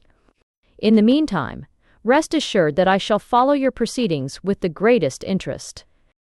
He left the room amid 3 cheers and the singing of Auld Lang Syne. After that, the case dragged hopeless on from stage to stage. The charge of arson was met by a nolle prosequi. The accusation of theft was stopped by a ne plus ultra. In D, the killing of the footman was pronounced justifiable insanity. The accusation of murder for the death of the philanthropist was withdrawn by common consent. Damages in error were awarded to Hayloft for the loss of his revolver and cartridges. The main body of the case was carried on a writ of certiorari to the federal courts and appealed to the Supreme Court of the United States. It is there still. Meantime, Hezekiah, as managing director of the Burglars Security Corporation, remains one of the rising generation of financiers in New York, with every prospect of election to the state senate. V.E. Sorrows of a Supersoul, or The Memoirs of Marie Mushanoff. Translated, by Machinery, out of the original Russian. I am, a buses, in people, are berries and fast. Do you ever look at your face in the glass? I do. Sometimes, I stand for hours and peer at my face and wonder at it. At times I turn it upside down and gaze intently at it. I try to think what it means. It seems to look back at me with its great brown eyes as if it knew me and wanted to speak to me. Why was I born? I do not know. I ask my face 1,000 times a day and find no answer. At times when people pass my room, my maid Nitnitska or Jakob, the serving man, and see me talking to my face, they think I am foolish. But I am not. At times I cast myself on the sofa and bury my head in the cushions. Even then, I cannot find out why I was born. I am 17. Shall I ever be 77? Ah! Shall I ever be even 67, or 67 even? Oh! And if I am both of these, shall I ever be 87? I cannot tell. Often I start up in the night with wild eyes and wonder if I shall be 87. Next day, I passed a flower in my walk today. It grew in the meadow beside the riverbank. It stood dreaming on a long stem. I knew its name. It was a Tupferskar. I love beautiful names. I leaned over and spoke to it.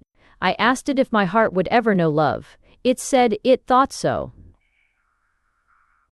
On the way home, I passed an onion. It lay upon the road. Someone had stepped upon its stem and crushed it. How it must have suffered. I placed it in my bosom. All night it lay beside my pillow. Another day. My heart is yearning for love. How is it that I can love no one? I have tried and I cannot. My father, Ivan Ivanovitch, he is so big and so kind, and yet I cannot love him, and my mother, Katusha Katushevich, she is just as big, and yet I cannot love her, and my brother, Dmitri Dmitrovich, I cannot love him, and Alexis Alexevich. I cannot love him, and yet I am to marry him. They have set the day. It is a month from today.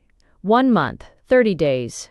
Why cannot I love Alexis? He is tall and strong. He is a soldier. He is in the guard of the Tsar, Nicholas Romanov, and yet I cannot love him. Next day but one. How they cramp and confine me here. Ivan Ivanovitch, my father, and my mother, I forget her name for the minute, and all the rest. He's, which two, however, Sue. I cannot breathe. They will not let me. Even introduction to the Septions about F. For in steps intensive versions pertus, or predict around the tensive. Every time I try to commit suicide, they hinder me. Last night, I tried again. I placed a phial of sulfuric acid on the table beside my bed. In the morning, it was still there. It had not killed me. They have forbidden me to drown myself. Nodded. Why? I do not know why. In vain I ask the air and the trees why I should not drown myself. They do not see any reason why. And yet I long to be free, free as the young birds, as the very youngest of them. I watch the leaves blowing in the wind and I want to be a leaf. Yet here they want to make me eat. Yesterday I ate a banana. Ugh. Next day. Today in my walk, I found a cabbage. It lay in a corner of the hedge. Cruel boys had chased it there with stones. It was dead when I lifted it up. Beside it was an egg. It too was dead. Ah, how I wept. I wept. I doesn't traffics. An hour just. Hearn. This morning, how concept where understanding and actions are dodbar and taxed. How my heart beats. Today, a man passed. He passed. Actually passed, well. From my window, I saw him go by the garden gate and out into the meadow beside the river, where my Tufeskia flower is growing. How beautiful he looked, not tall like Alexis Alexevich, ah, no, but so short and wide and round, shaped like the beautiful cabbage that died last week. He wore a velvet jacket, and he carried a camp stool and an easel on his back, and in his face was a curved pipe with a long stem, and his face was not red and rough like the face of Alexis, but mild and beautiful and with a smile that played on it like moonlight over putty. High seed. Do I love him? I cannot tell, not yet. Love is a gentle plant, you cannot force its growth. As he passed, I leaned from the window and threw a rosebud at him. But he did not see it. Then I threw a cake of soap and a toothbrush at him, but I missed him and he passed on. I'll see, and he passed on. Another day. Love has come into my life. It fills it. I have seen him again. I have spoken with him. He sat beside the river on his camp stool. How beautiful he looked, sitting on it, how strong he seemed, and how frail the little stool on which he sat. Before him was the easel, and he was painting. I spoke to him. I spoke to him. I know his name now. His name, die, how my heart beats as I write it. No, I cannot write it, I will whisper it. It is Otto Dinkelspiel. Is it not a beautiful name? Ah! He was painting on a canvas, beautiful colors, red and gold and white, in glorious opalescent streaks in all directions. I looked at it in wonder. Instinctively I spoke to him. What are you painting? I said. Is it the Heavenly Child? In Creasy, or Thai, were asks. I can't start it to a big tree to Bakrator. No, he said, it is a cow. Then I looked again, and I could see that it was a cow. I looked straight into his eyes. It shall be our secret, I said. No one else shall know. And I knew that I loved him. Illustration. No, he said, it is a cow. A week later. Each morning I go to see Otto beside the river in the meadow. He sits and paints, and I sit with my hands clasped about my knees and talk to him. I tell him all that I think, all that I read, all that I know, all that I feel, all that I do not feel. He listens to me with that faraway look that I have learned to love, and that means that he is thinking deeply. At times he almost seems not to hear. The intercourse of our minds is wonderful. We stimulate one another's thought. Otto is my master. I am his disciple. Is Unsabilities as we reach Sean. Yesterday I asked him if Hegel or Schlegel or Wegel gives the truest view of life. He said he didn't know. My Otto. Under Tactions, today. Otto touched me. He touched me. How the recollection of it thrills me. I stood beside him on the riverbank, and as we talked, the handle of my parasol touched the bottom button of his waistcoat. It seemed to burn me like fire. Tomorrow I am to bring Otto to see my father. But tonight I can think of nothing else but that Otto has touched me. Next day. Otto has touched father. He touched him for 10 rubles. My father is furious. I cannot tell what it means. I brought Otto to our home. He spoke with my father, Ivan Ivanovich. They sat together in the evening. And now my father is angry. He says that Otto wanted to touch him. Why should he be angry? But Otto is forbidden the house, and I can see him only in the meadow. 2 days later. Today, Otto asked me for a keepsake. I offered him one of my hat pins, but he said no, he has taken instead the diamond buckle from my belt. I read his meaning. He means that I am to him as a diamond is to lesser natures. This morning. Yesterday Otto asked me for another keepsake. I took a gold ruble from my bag and said that he should break it in half and that each should keep one of the halves. But Otto said no. I divined his thought. It would violate our love to break the coin. He is to keep it for both of us, and it is to remain unbroken like our love. Is it not a sweet thought? Otto is so thoughtful, he thinks of everything. Today he asked me if I had another gold ruble. Next day. Today I brought Otto another gold ruble. His eyes shone with love when he saw it. He has given me for it a bronze kopeck. Our love is to be as pure as gold and as strong as bronze. Is it not beautiful? Later. I am so fearful that Alexis Alexeyevich may return. I fear that if he comes, Otto might kill him. Otto is so calm, I dread to think of what would happen if he were aroused. Next day. I have told Otto about Alexis. I have told him that Alexis is a soldier, that he is in the guards of the Tsar, and that I am betrothed to him. At first Otto would not listen to me. He feared that his anger might overmaster him. He began folding up his camp stool. Then I told him that Alexis would not come for some time yet, and he grew calmer. I have begged him for my sake not to kill Alexis. He has given me his promise. Another day. Ivan Ivanovitch, my father, has heard from Alexis. He will return in 14 days. The day after his return, I am to marry him. And, meantime, I have still 14 days to love Otto. My love is perfect. It makes me want to die. Last night I tried again to commit suicide. Why should I live now that I have known a perfect love? I placed a box of cartridges beside my bed. I awoke unharmed. They did not kill me. But I know what it means. It means that Otto and I are to die together. Later.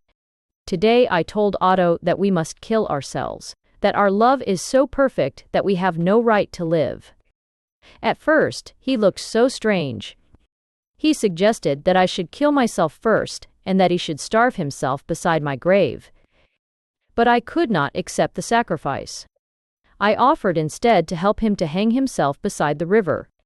He is to think it over. If he does not hang himself, he is to shoot himself. I have lent him my father's revolver. How grateful he looked when he took it. Next day. Why does Otto seem to avoid me? Has he some secret sorrow that I cannot share? Today he moved his camp stool to the other side of the meadow. He was in the long grass behind an elderberry bush. At first I did not see him. I thought that he had hanged himself, but he said no, he had forgotten to get a rope. He had tried, he said, to shoot himself, but he had missed himself. 5 days later. Otto and I are not to die. We are to live and love one another forever. We are going away, out into the world together. How happy I am. Otto and I are to flee together. When Alexis comes, we shall be gone. We shall be far away. I have said to Otto that I will fly with him, and he has said yes. I told him that we would go out into the world together. Empty-handed, we would fare forth together and defy the world. I said that he should be my knight-errant, my paladin. Otto said he would be it. He has consented, but he says we must not fare forth empty-handed. I do not know why he thinks this, but he is firm, and I yield to my lord. He is making all our preparations. Each morning I bring to the meadow a little bundle of my things, and give them to my knight-errant, and he takes them to the inn where he is staying. Last week I brought my jewel case, and yesterday, at his request, I took my money from the bank and brought it to my paladin. It will be so safe with him. Today he said that I shall need some little things to remember my father and mother by when we are gone, so I am to take my father's gold watch while he is asleep.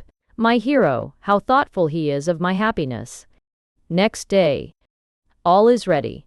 Tomorrow I am to meet Otto at the meadow with the watch and the rest of the things. Tomorrow night we are to flee together. I am to go down to the little gate at the foot of the garden, and Otto will be there. Today I have wandered about the house and garden, and have said goodbye. I have said goodbye to my Chufovska flower, and to the birds and the bees. Tomorrow it will be all over. Next evening. How can I write what has happened? My soul is shattered to its depths. And all that I dreaded most has happened. How can I live? Alexis has come back. He and Otto have fought. Which is, fought. Ah, God, it has been terrible. I stood with Otto in the meadow. I had brought him the watch, and I gave it to him, and all my love and my life with it. Then, as we stood, I turned and saw Alexis Alexovitch striding towards us through the grass. How tall and soldierly he looked, and the thought flashed through my mind that if Otto killed him, he would be lying there, a dead, inanimate thing. Go, Otto, I cried. Go, if you stay, you will kill him. Otto looked and saw Alexis coming. He turned one glance at me. His face was full of infinite meaning. Ortiation.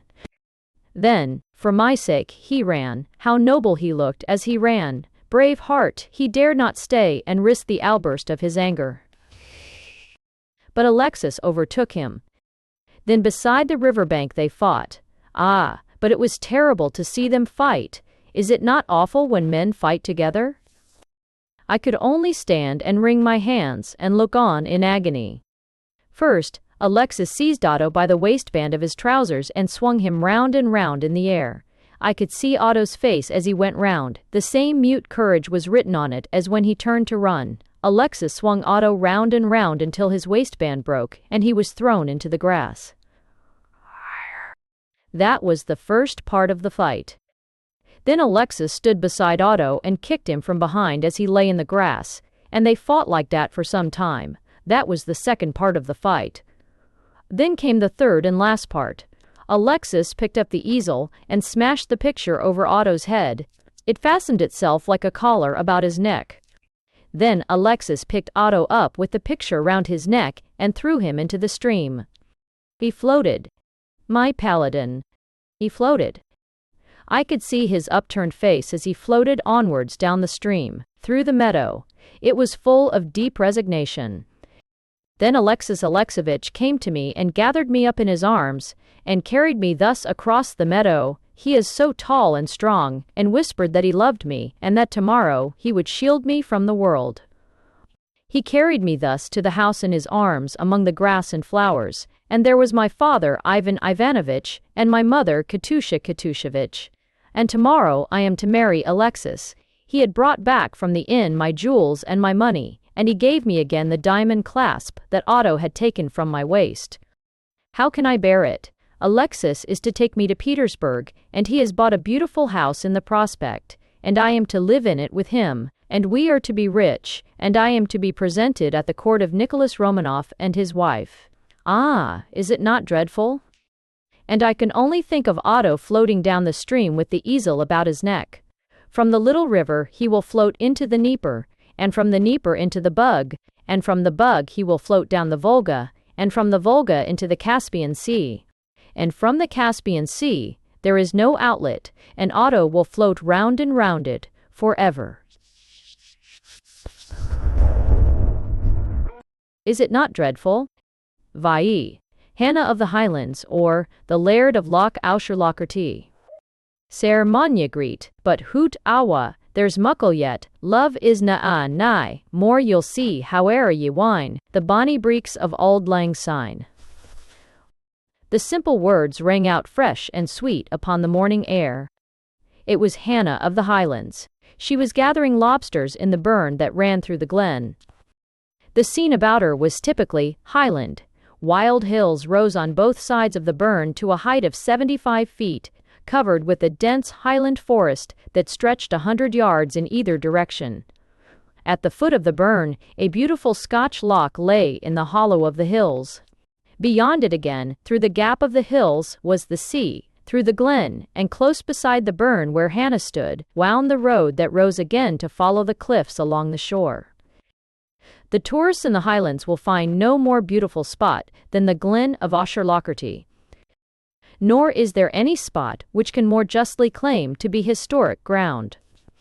It was here in the glen that bonny Prince Charlie had lain and hidden after the defeat of Culloden. Almost in the same spot the great boulder still stands behind which the Bruce had laid hidden after Bannockburn, while behind a number of lesser stones the Covenanters had concealed themselves during the height of the Stuart persecution.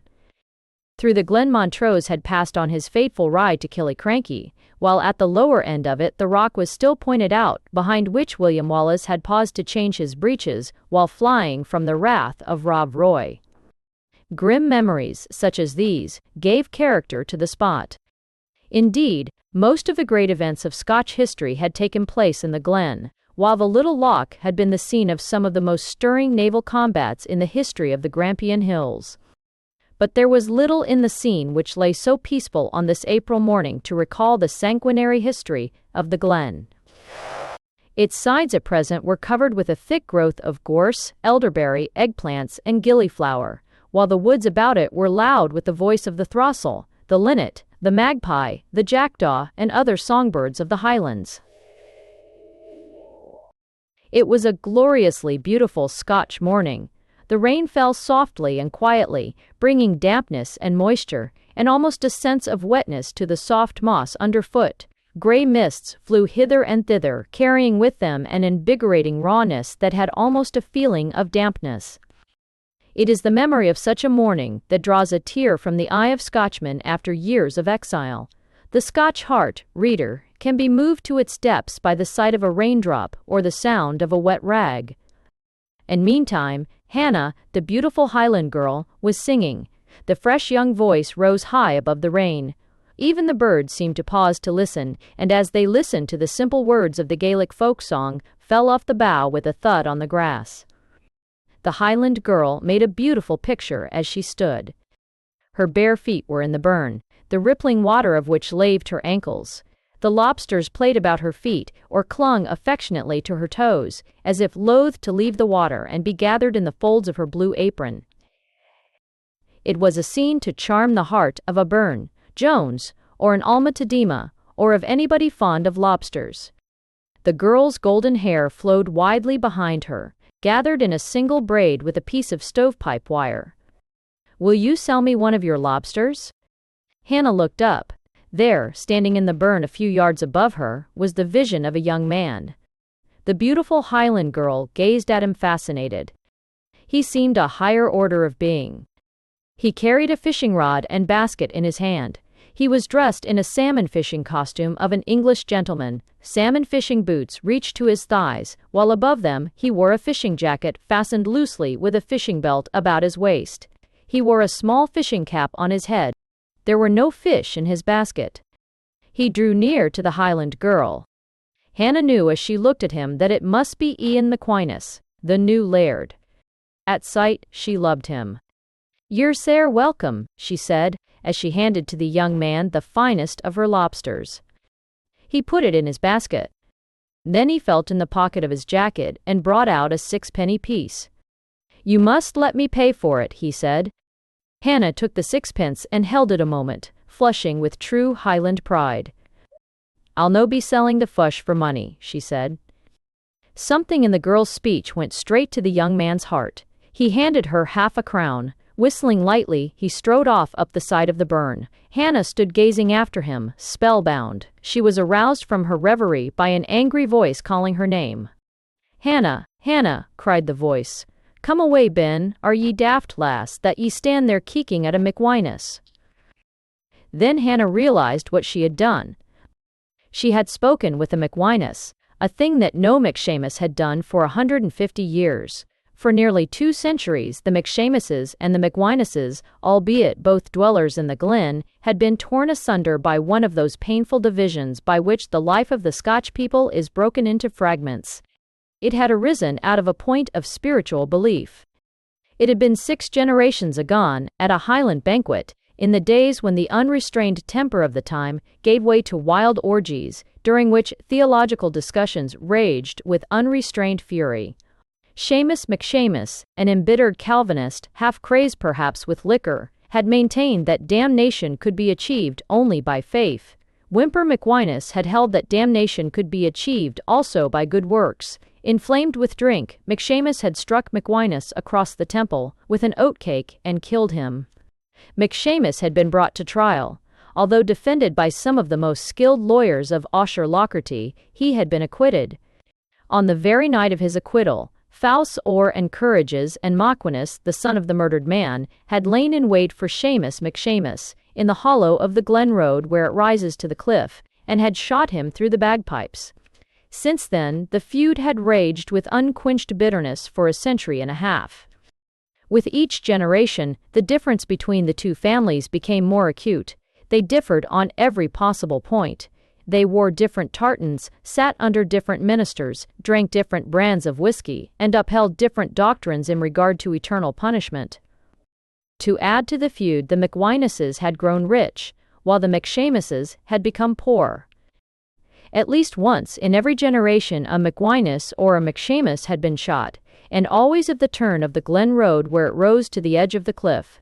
Finally, 2 generations gone, the McWineses had been raised to sudden wealth by the discovery of a coal mine on their land. To show their contempt for the McShamuses, they had left the glen to live in America. The McShamuses, to show their contempt for the McWineses, had remained in the glen. The feud was kept alive in their memory. And now the descendant of the McWineses had come back and bought out the property of the Laird of Aucherlocherty beside the glen.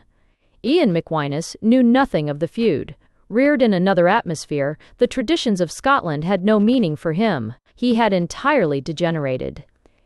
To him, the tartan had become only a piece of colored cloth. He wore a kilt as a masquerade costume for a Halloween dance, and when it rained, he put on a raincoat. He was no longer Scotch. More than that, he had married a beautiful American wife, a talcum powder blonde with a dough face and the exquisite rotundity of the packing house district of the Middle West. Ian McWinus was her slave. For her sake, he had bought the lobster from Hannah. For her sake, too, he had scrutinized closely the beautiful Highland girl, for his wife was anxious to bring back a Scotch housemaid with her to Chicago. And meantime, Hannah, with the rapture of a new love in her heart, followed her father, Oyster McShamus, to the cottage. Oyster McOyster, even in advancing age, was a fine specimen of Scotch manhood. 97 years of age, he was approaching the time when many of his countrymen begin to show the ravages of time. But he bore himself straight as a lath, while his tall stature and his native Highland costume accentuated the fine outline of his form. This costume consisted of a black velvet beetle shell jacket, which extended from the shoulder halfway down the back, and was continued in a short kilt of the tartan of the McShamuses, which extended from the waist halfway to the thigh. The costume reappeared again after an interval in the form of rolled golf stockings, which extended halfway up to the knee, while on his feet a pair of half shoes were buckled halfway up with a Highland clasp. On his head, halfway between the ear and the upper superficies of the skull, he wore half a Scotch cap, from which a tall rhinoceros feather extended halfway into the air. A pair of bagpipes were beneath his arm, from which, as he walked, he blew those deep and plaintive sounds which have done much to imprint upon the characters of those who hear them, a melancholy and resigned despair. At the door of the cottage he turned and faced his daughter. "What said Ian McWinus to you, eyes, the burnside?" he said fiercely. "'Twas nae muckle," said Hannah, and she added, for the truth was ever more to her than her father's wrath, "he gied me saxpence for a fush." "Siller," shrieked the Highlander, "siller from a McWinus, as producing, one a stay is inevertude as practised. Or, how better, I'm better, from others a continuing teased, of a continue."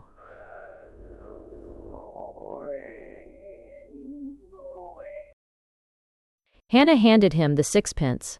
Oyster McOyster dashed it fiercely on the ground, then picking it up, he dashed it with full force against the wall of the cottage. Then, seizing it again, he dashed it angrily into the pocket of his kilt. They entered the cottage. Hannah had never seen her father's face so dour as it looked that night. Their home seemed changed. Hannah and her mother and father sat down that night in silence to their simple meal of oatmeal porridge and Scotch whiskey. In the evening the mother sat to her spinning. Busily she plied her work, for it was a task of love. Her eldest born, Jamie, was away at college at Edinburgh, preparing for the ministry. His graduation day was approaching, and Jamie's mother was spinning him a pair of breeches against the day. The breeches were to be a surprise. Already they were shaping that way. Oyster McShamus sat reading the Old Testament in silence, while Hannah looked into the peat fire and thought of the beautiful young laird. Only once the Highlander spoke. "The McWinus is back," he said, and his glance turned towards the old flintlock musket on the wall. That night Hannah dreamed of the feud, of the glen and the burn, of love, of lobsters, and of the Laird of Loch Aucherlocherty. And when she rose in the morning there was a wistful look in her eyes, and there came no song from her throat. The days passed. Each day the beautiful Highland girl saw the young laird, though her father knew it not. In the mornings, she would see him as he came fishing to the burn. At times he wore his fishing suit, at other times he had on a knickerbocker suit of shepherd's plaid with a domino pattern, négligé shirt. For his sake, the beautiful Highland girl made herself more beautiful still. Each morning she would twine a Scotch thistle in her hair, and pin a spray of burdock at her heart. And at times he spoke to her. How Hannah treasured his words. Once, catching sight of her father in the distance, he had asked her who was the old sardine in the petticoats, and the girl had answered gladly that it was her father, for, as a fisherman's daughter, she was proud to have her father mistaken for a sardine. At another time he had asked her if she was handy about the work of the house. How Hannah's heart had beat at the question. She made up her mind to spin him a pair of breeches like the ones now finishing for her brother Jamie. And every evening, as the sun set, Hannah would watch in secret from the window of the cottage, waiting for the young laird to come past in his motor car, down the glen road to the sea. Always he would slacken the car at the sharp turn at the top of the cliff. For 6 generations, no McWinus had passed that spot after nightfall with his life. But Ian McWinus knew nothing of the feud. At times, Oyster McOyster would see him pass, and standing at the roadside would call down Gaelic curses on his head.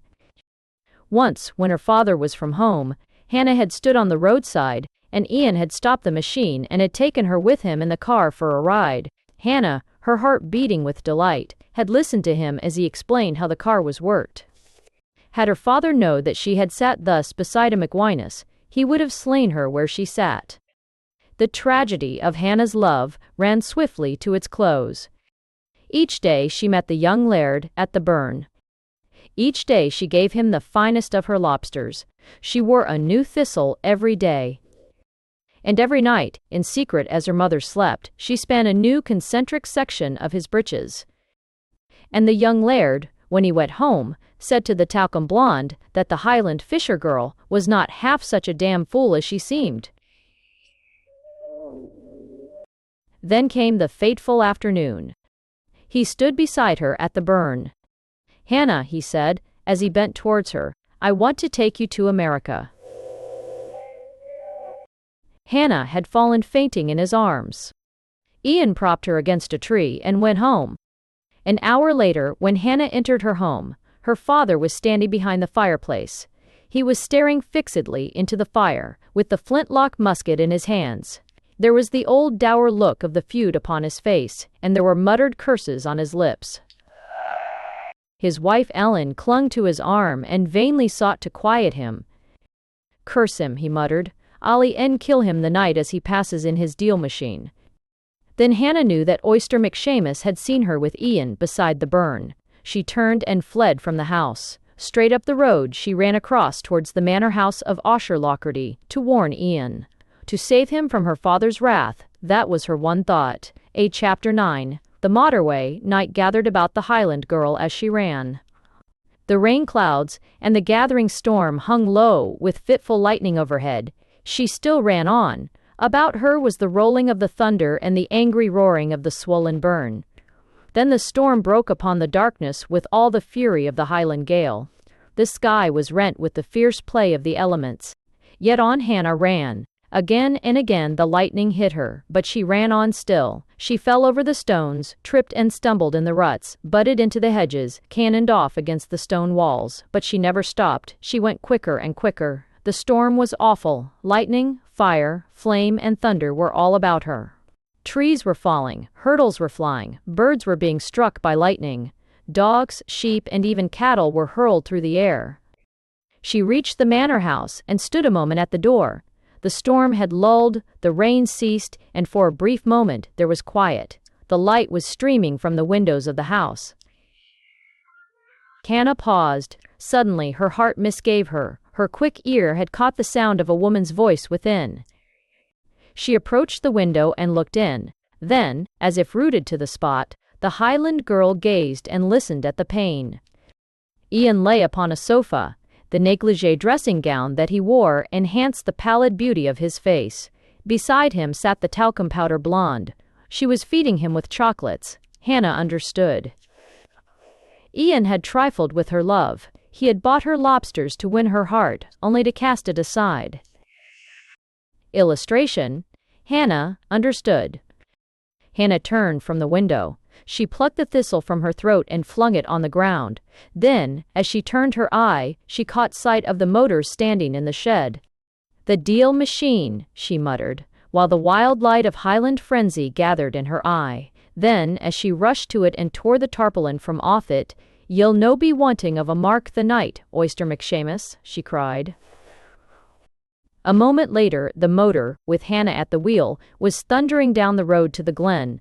The power was on to the full, and the demented girl clung tight to the steering gear as the machine rocked and thundered down the descent. The storm was raging again, and the thunder mingled with the roar of the machine as it coursed madly towards the sea. The great eye of the motor blazed in front.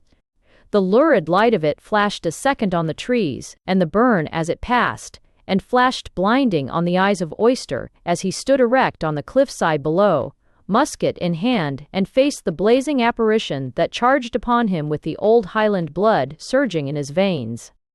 It was all over in a moment. A blinding flash of lightning, the report of a musket, a great peal of thunder, and the motor bearing the devoted girl hurled headlong over the cliff. They found her there in the morning. She lay on her side motionless, half buried in the sand, upturned towards the blue Highland sky, serene now after the passing of the storm. Quiet and still she lay. The seabirds seemed to pause in their flight to look down on her. The little group of Scotch people that had gathered stood and gazed at her with reverential awe. They made no attempt to put her together. It would have been useless. Her gasoline tubes were twisted and bent, her tank burst, her sprockets broken from their sides, and her steering gear an utter wreck. The motor would never run again. After a time they roused themselves from their grief and looked about for Hannah. They found her. She lay among the sand and seaweed, her fair hair soaked in gasoline. Then they looked about for Oyster McShamus. Him too they found, lying half buried in the grass and soaked in whiskey. Then they looked about for Ellen.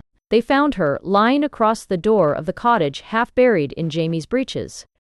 Then they gathered them up. Life was not extinct. They chafed their hands, they rubbed their feet, they put hot bricks upon their stomachs, they poured hot whiskey down their throats. That brought them to. Of course. It always does. They all lived. But the feud was done for. That was the end of it. Hannah had put it to the bad. Vi.e. soaked in seaweed, or upset in the ocean. An old-fashioned sea story. Some point, 15, dispels about mine here, heydays, to test her practice and anyway, for jecking. It was in August in 1867 that I stepped on board the deck of the Saucy Sally, lying in dock at Gravesend, to fill the berth of second mate. Let me first say a word about myself.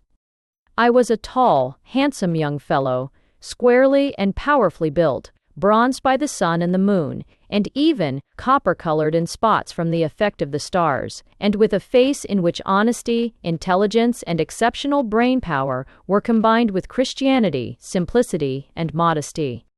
As I stepped on the deck, I could not help a slight feeling of triumph as I caught sight of my sailor-like features reflected in a tar barrel that stood beside the mast, while a little later I could scarcely repress a sense of gratification as I noticed them reflected again in a bucket of bilge water. "Welcome on board, Mr. Blowhard," called out Captain Bilge, stepping out of the binnacle and shaking hands across the taffrail. Illustration. Welcome on board, Mr. Blowhard.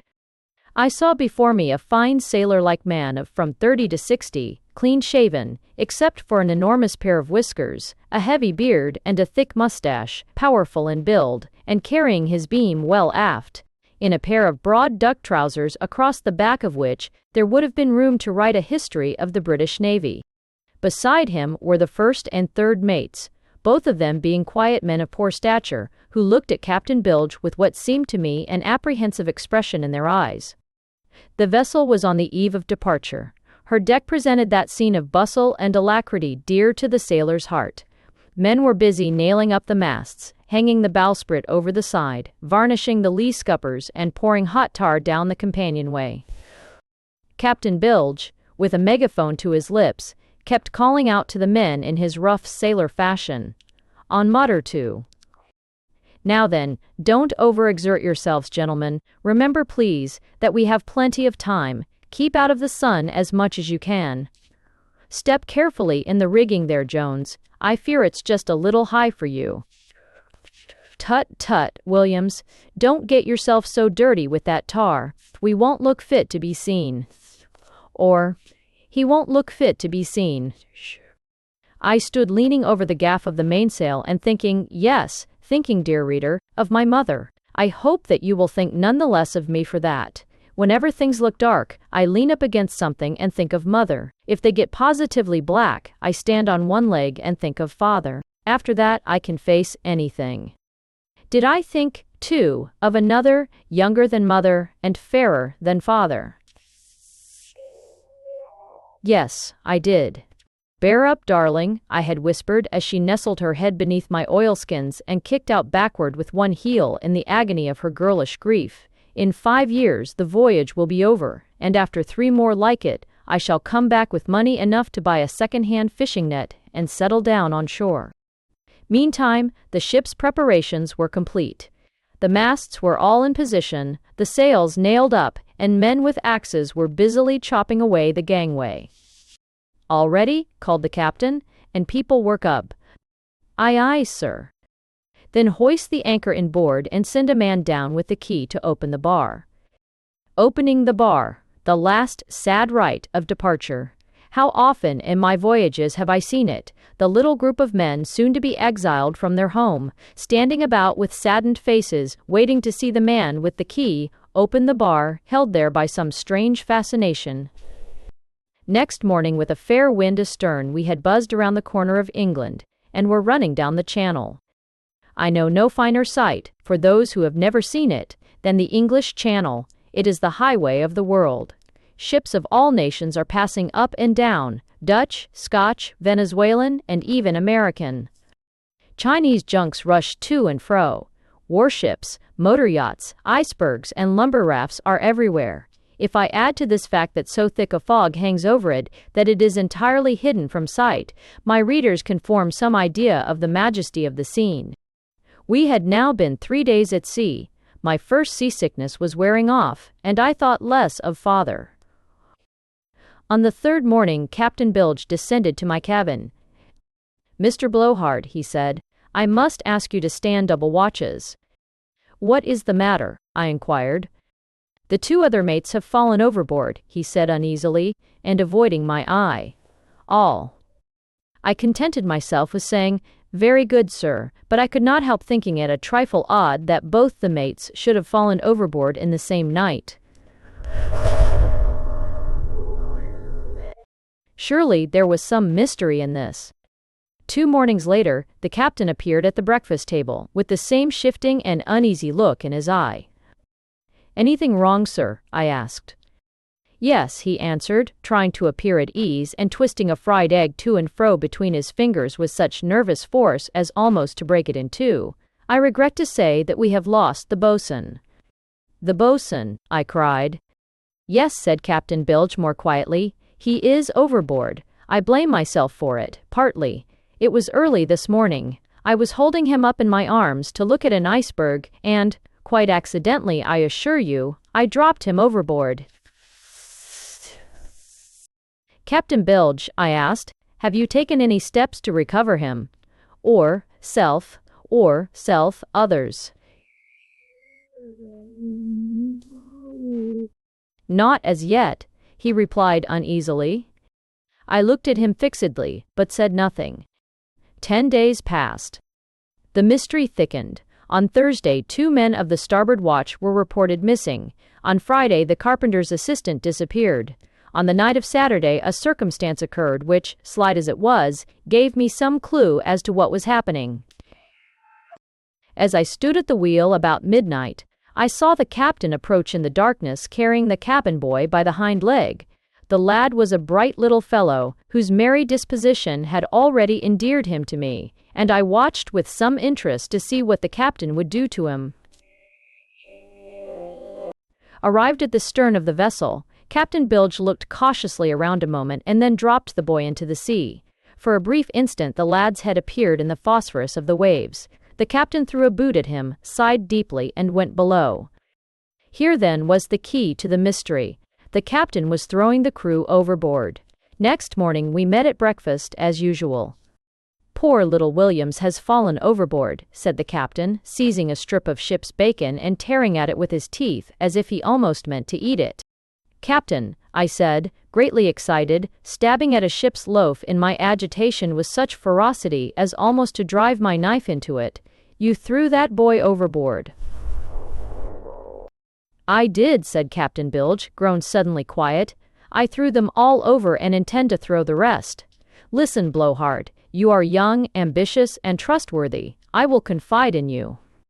Perfectly calm now, he stepped to a locker, rummaged in it a moment, and drew out a faded piece of yellow parchment, which he spread on the table. It was a map or chart. In the center of it was a circle. In the middle of the circle was a small dot and a letter T, while at one side of the map was a letter N, and against it, on the other side, a letter S. "What is this?" I asked. "Can you not guess?" queried Captain Bilge. "It is a desert island. All train and Mesta in looks at 'em eyes." "Ah," I rejoined with a sudden flash of intuition, "and N is for north and S is for south." "Blowhard," said the captain, striking the table with such force as to cause a loaf of ship's bread to bounce up and down 3 or 4 times. "You've struck it. That part of it had not yet occurred to me." "Also." "And the letter T?" I asked. "The treasure, the buried treasure," said the captain, and turning the map over, he read from the back of it, "The point T indicates the spot where the treasure is buried under the sand. It consists of $500,000 Spanish dollars and is buried in a brown leather dress suit case." "And where is the island?" I inquired, mad with excitement. "That I do not know," said the captain. "I intend to sail up and down the parallels of latitude until I find it." "And meantime?" "Meantime, the first thing to do is to reduce the number of the crew so as to have fewer hands to divide among. Come, come," he added, in a burst of frankness which made me love the man in spite of his shortcomings. "Will you join me in this? We'll throw them all over, keeping the cook to the last, dig up the treasure, and be rich for the rest of our lives." Reader, do you blame me if I said yes? I was young, ardent, ambitious, full of bright hopes and boyish enthusiasm. "Captain Bilge," I said, putting my hand in his, "I am yours." "Good," he said, "now go forward to the forecastle and get an idea what the men are thinking." I went forward to the men's quarters, a plain room in the front of the ship, with only a rough carpet on the floor, a few simple armchairs, writing desks, spittoons of a plain pattern, and small brass beds with blue and green screens. It was Sunday morning, and the men were mostly sitting about in their dressing gowns. They rose as I entered and curtsied. "Sir," said Tompkins, the boatswain's mate, "I think it my duty to tell you that there is a great deal of dissatisfaction among the men." Several of the men nodded. "They don't like the way the men keep going overboard," he continued, his voice rising to a tone of uncontrolled passion. "It is positively absurd, sir, and if you will allow me to say so, the men are far from pleased." "Tompkins," I said sternly, "you must understand that my position will not allow me to listen to mutinous language of this sort." I returned to the captain. "I think the men mean mutiny," I said. "Good," said Captain Bilge, rubbing his hands. "That will get rid of a lot of them. And of course," he added musingly, looking out of the broad old-fashioned porthole at the stern of the cabin, at the heaving waves of the South Atlantic, "I am expecting pirates at any time, and that will take out quite a few of them. However," and here he pressed the bell for a cabin boy, "kindly ask Mr. Tompkins to step this way." "Tompkins," said the captain as the boatswain's mate entered, "be good enough to stand on the locker and stick your head through the stern porthole and tell me what you think of the weather." "Aye, aye, sir," replied the tar with a simplicity which caused us to exchange a quiet smile. Tompkins stood on the locker and put his head and shoulders out of the port. Taking a leg each, we pushed him through. We heard him plump into the sea. "Tompkins was easy," said Captain Bilge. "Excuse me as I enter his death in the log." Yes, he continued presently, it will be a great help if they mutiny. I suppose they will, sooner or later. It's customary to do so. But I shall take no step to precipitate it until we have first fallen in with pirates. I am expecting them in these latitudes at any time. Meantime, Mr. Cand. Blowhard, he said, rising, if you can continue to drop overboard 1 or 2 more each week, I shall feel extremely grateful. 3 days later, we rounded the Cape of Good Hope and entered upon the inky waters of the Indian Ocean.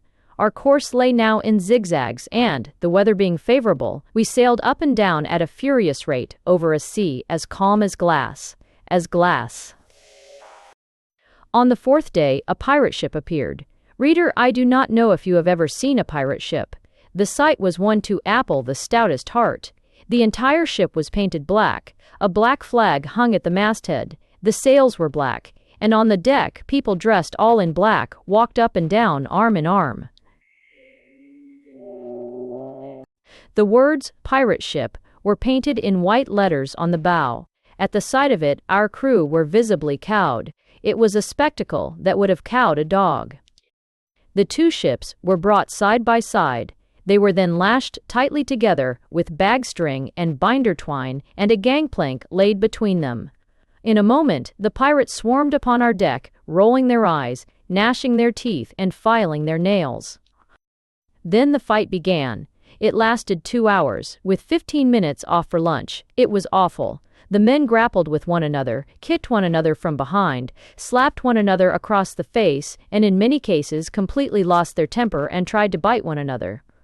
I noticed one gigantic fellow brandishing a knotted towel and striking right and left among our men, until Captain Bilge rushed at him and struck him flat across the mouth with a banana skin. At the end of 2 hours, by mutual consent, the fight was declared a draw, the points standing at 61.5 against 62. The ships were unlashed and with 3 cheers from each crew, were headed on their way. Now then, said the captain to me aside, let us see how many of the crew are sufficiently exhausted to be thrown overboard. He went below. In a few minutes he reappeared, his face deadly pale. Blowhard, he said, the ship is sinking. One of the pirates, sheer accident of course, I blame no one, has kicked a hole in the side. Let us sound the well. We put our ear to the ship's well. It sounded like water. The men were put to the pumps and worked with a frenzied effort, which only those who have been drowned in a sinking ship can understand. At 6 p.m., the well marked 1/2 inch of water, at nightfall 3/4 inch, and at daybreak, after a night of unremitting toil, 7/8 inch. By noon of the next day, the water had risen to 15/16 inch, and on the next night, the sounding showed 31/32 inch of water in the hold. The situation was desperate.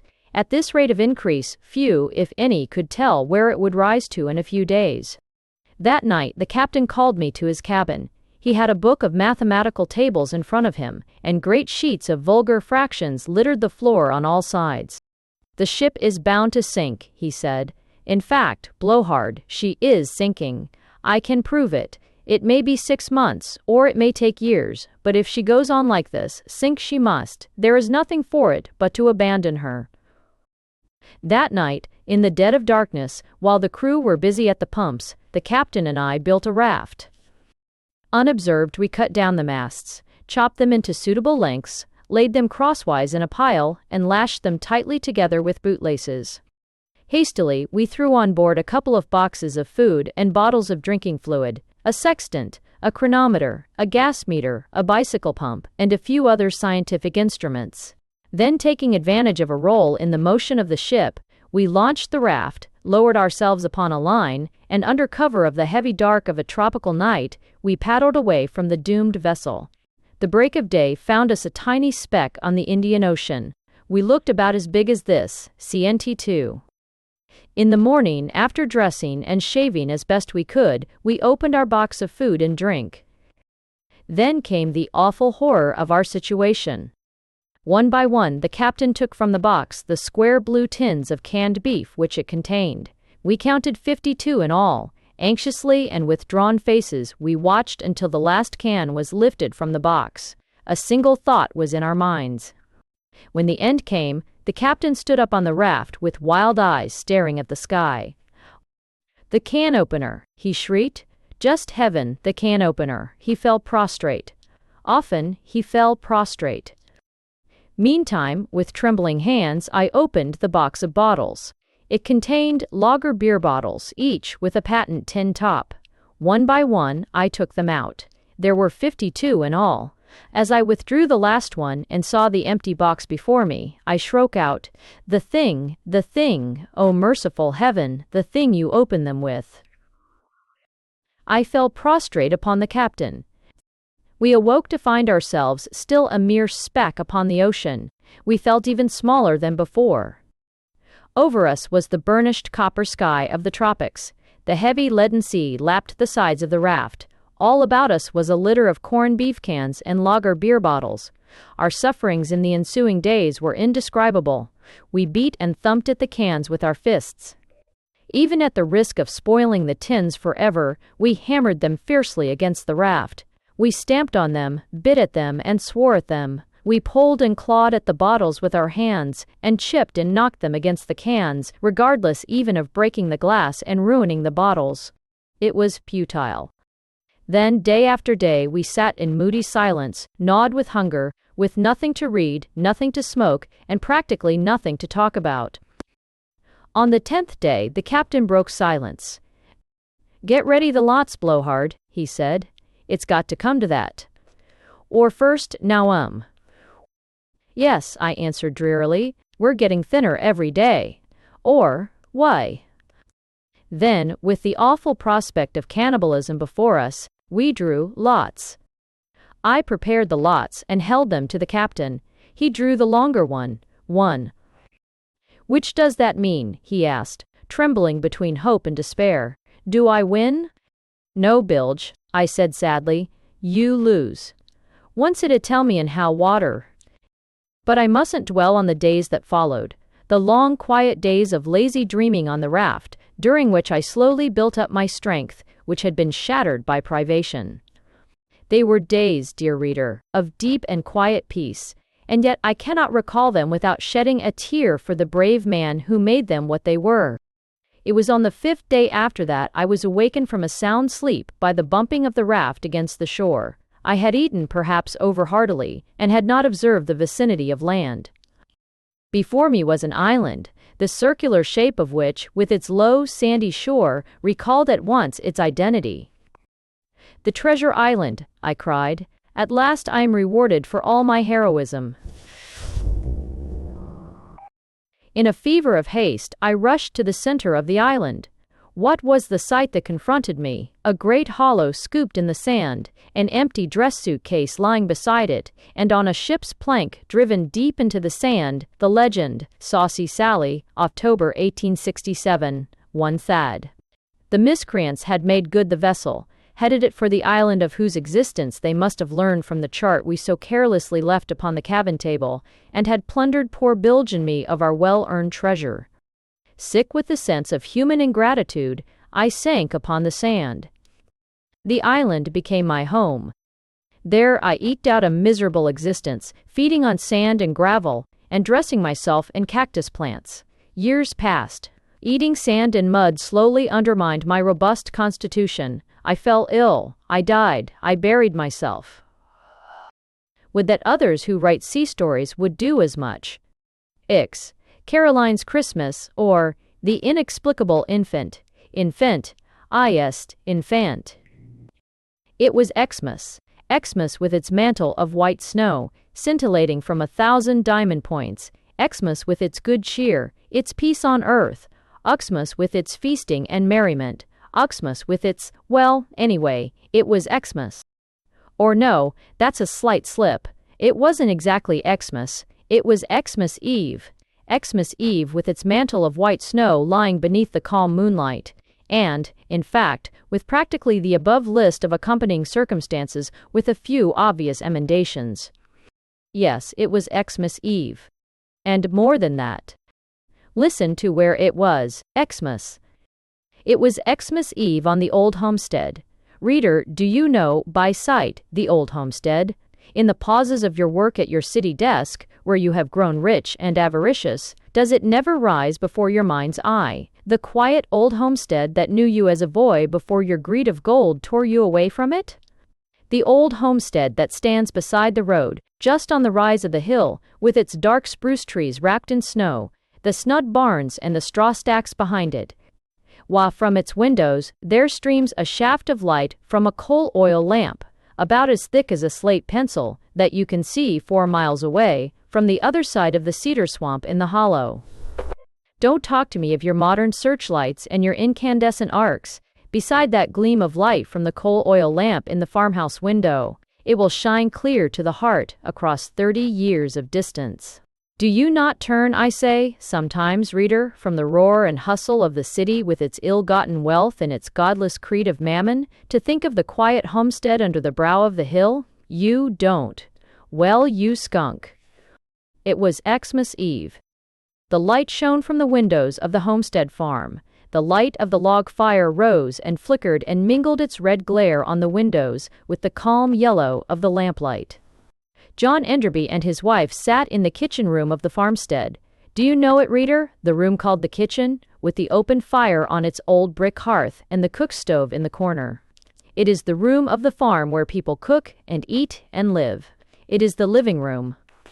The only other room beside the bedroom is the small room in front, chill cold in winter, with an organ in it for playing Rock of Ages on when company came. But this room is only used for music and funerals. The real room of the old farm is the kitchen. Does it not rise up before you, reader? It doesn't. Well, you darn fool. At any rate, there sat old John Enderby beside the plain deal table, his head bowed upon his hands, his grizzled face with its unshorn stubble stricken down with the lines of devastating trouble. From time to time he rose and cast a fresh stick of tamarack into the fire with a savage thud that sent a shower of sparks up the chimney. Across the fireplace sat his wife Anna on a straight-backed chair, looking into the fire with the mute resignation of her sex. What was wrong with them anyway? Ah, reader, can you ask? Do you know or remember so little of the life of the old homestead? When I have said that it is the old homestead and Xmas Eve, and that the farmer is in great trouble and throwing tamarack at the fire, surely you ought to guess. The old homestead was mortgaged. 10 years ago, reckless with debt, crazed with remorse, mad with despair, and persecuted with rheumatism, John Enderby had mortgaged his farmstead for $24.30. Tonight the mortgage fell due.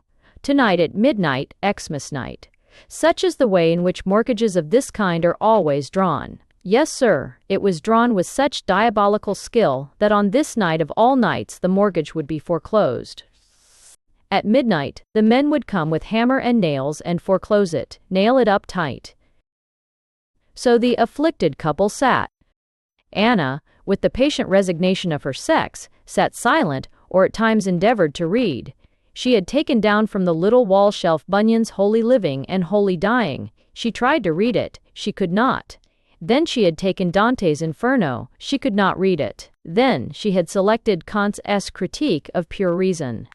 But she could not read it either. Lastly, she had taken the Farmer's Almanac for 1911. The books lay littered about her as she sat in patient despair. Hot. Think. John Enderby showed all the passion of an uncontrolled nature. At times, he would reach out for the crock of buttermilk that stood beside him and drained a draught of the maddening liquid, till his brain glowed like the coals of the tamarack fire before him. "John," pleaded Anna, "leave alone the buttermilk. It only maddens you. No good ever came of that." "Aye, lass," said the farmer, with a bitter laugh as he buried his head again in the crock. "What care I if it maddens me? Ah, John, you'd better be employed in reading the good book than in your wild courses. Here, take it, father, and read it," and she handed to him the well-worn black volume from the shelf. Enderby paused a moment and held the volume in his hand. He and his wife had known nothing of religious teaching in the public schools of their day, but the first-class, non-sectarian education that the farmer had received had stood him in good stead. "Take the book," she said. Read, John, in this hour of affliction, it brings comfort. The farmer took from her hand the well-worn copy of Euclid's Elements, and laying aside his hat with reverence, he read aloud, "The angles at the base of an isosceles triangle are equal, and whosoever shall produce the sides, lo, the same also shall be equal each unto each." The farmer put the book aside. "It's no use, Anna. I can't read the good words tonight." White. He rose, staggered to the crock of buttermilk, and before his wife could stay his hand, drained it to the last drop. Then he sank heavily to his chair. "Let them foreclose it if they will," he said. "I am past caring." The woman looked sadly into the fire. Ah, if only her son Henry had been here. Henry, who had left them 3 years agone, and whose bright letters still brought from time to time the gleam of hope to the stricken farmhouse. Henry was in Sing Sing. His letters brought news to his mother of his steady success, first in the baseball nine of the prison, a favorite with his wardens and the chaplain, the best bridge player of the corridor. Henry was pushing his way to the front with the old-time spirit of the Enderbys. His mother had hoped that he might have been with her at Xmas, but Henry had written that it was practically impossible for him to leave Sing Sing. He could not see his way out. The authorities were arranging a dance and sleighing party for the Xmas celebration. He had some hope, he said, of slipping away unnoticed, but his doing so might excite attention. Of the trouble at home, Anna had told her son nothing. No, Henry could not come. There was no help there. And William, the other son 10 years older than Henry. Alas, William had gone forth from the homestead to fight his way in the great city. "Mother," he had said, "when I make $1 million, I'll come home. Till then, goodbye." And he had gone. How Anna's heart had beat for him. Would he make that $1 million? Would she ever live to see it?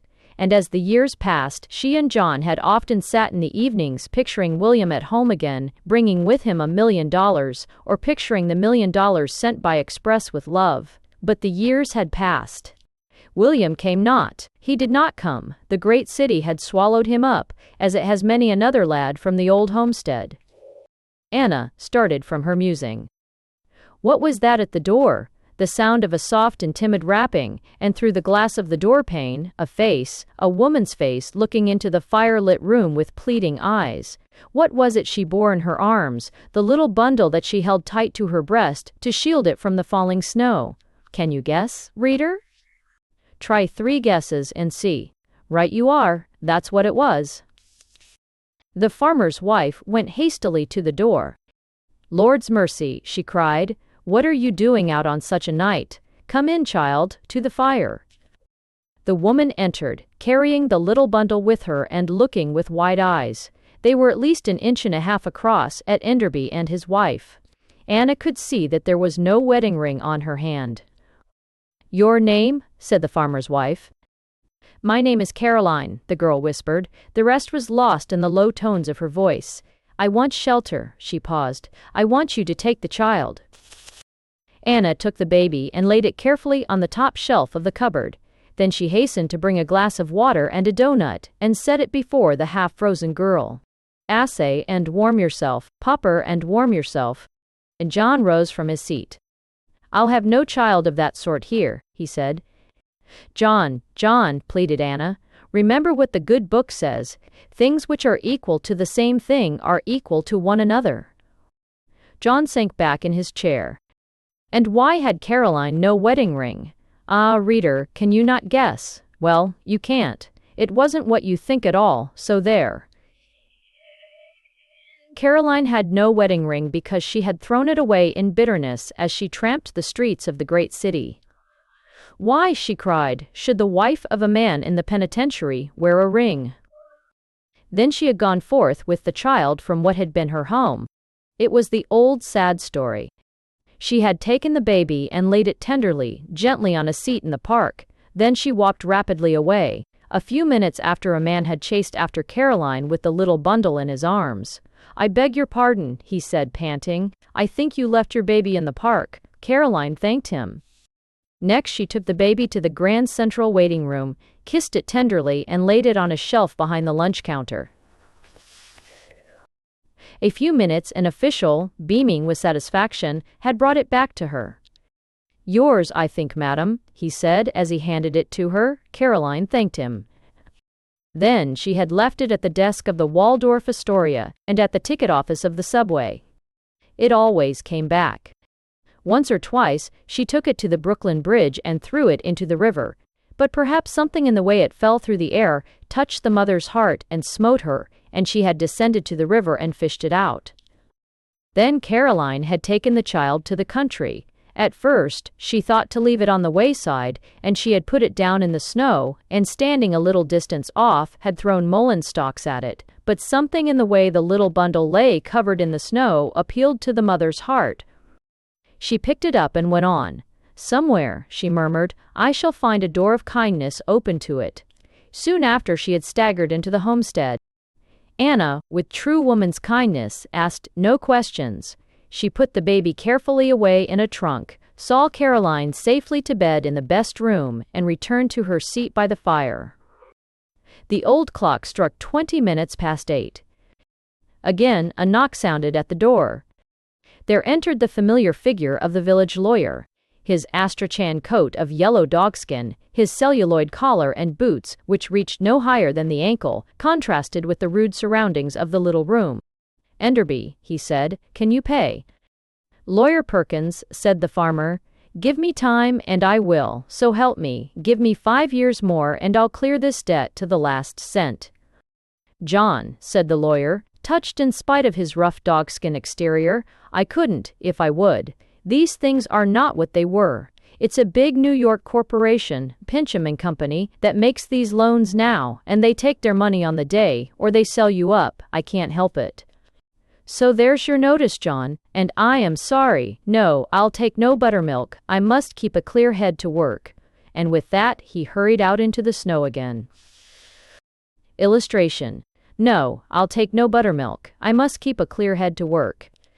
John sat brooding in his chair. The fire flickered down. The old clock struck 8:30, then it half struck 9:15, then slowly it struck striking. Presently Enderby rose, picked a lantern from its hook. "Mortgage or no mortgage," he said, "I must see to the stock."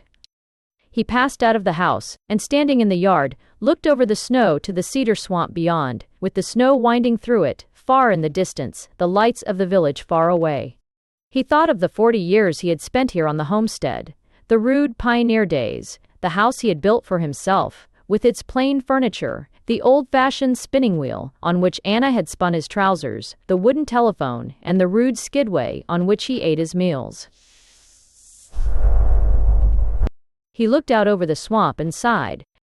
Down in the swamp, 2 miles away, could he but seen it, there moved a sleigh, and in it a man dressed in a sealskin coat and silk hat, whose face beamed in the moonlight as he turned to and fro and stared at each object by the roadside, as at an old familiar scene.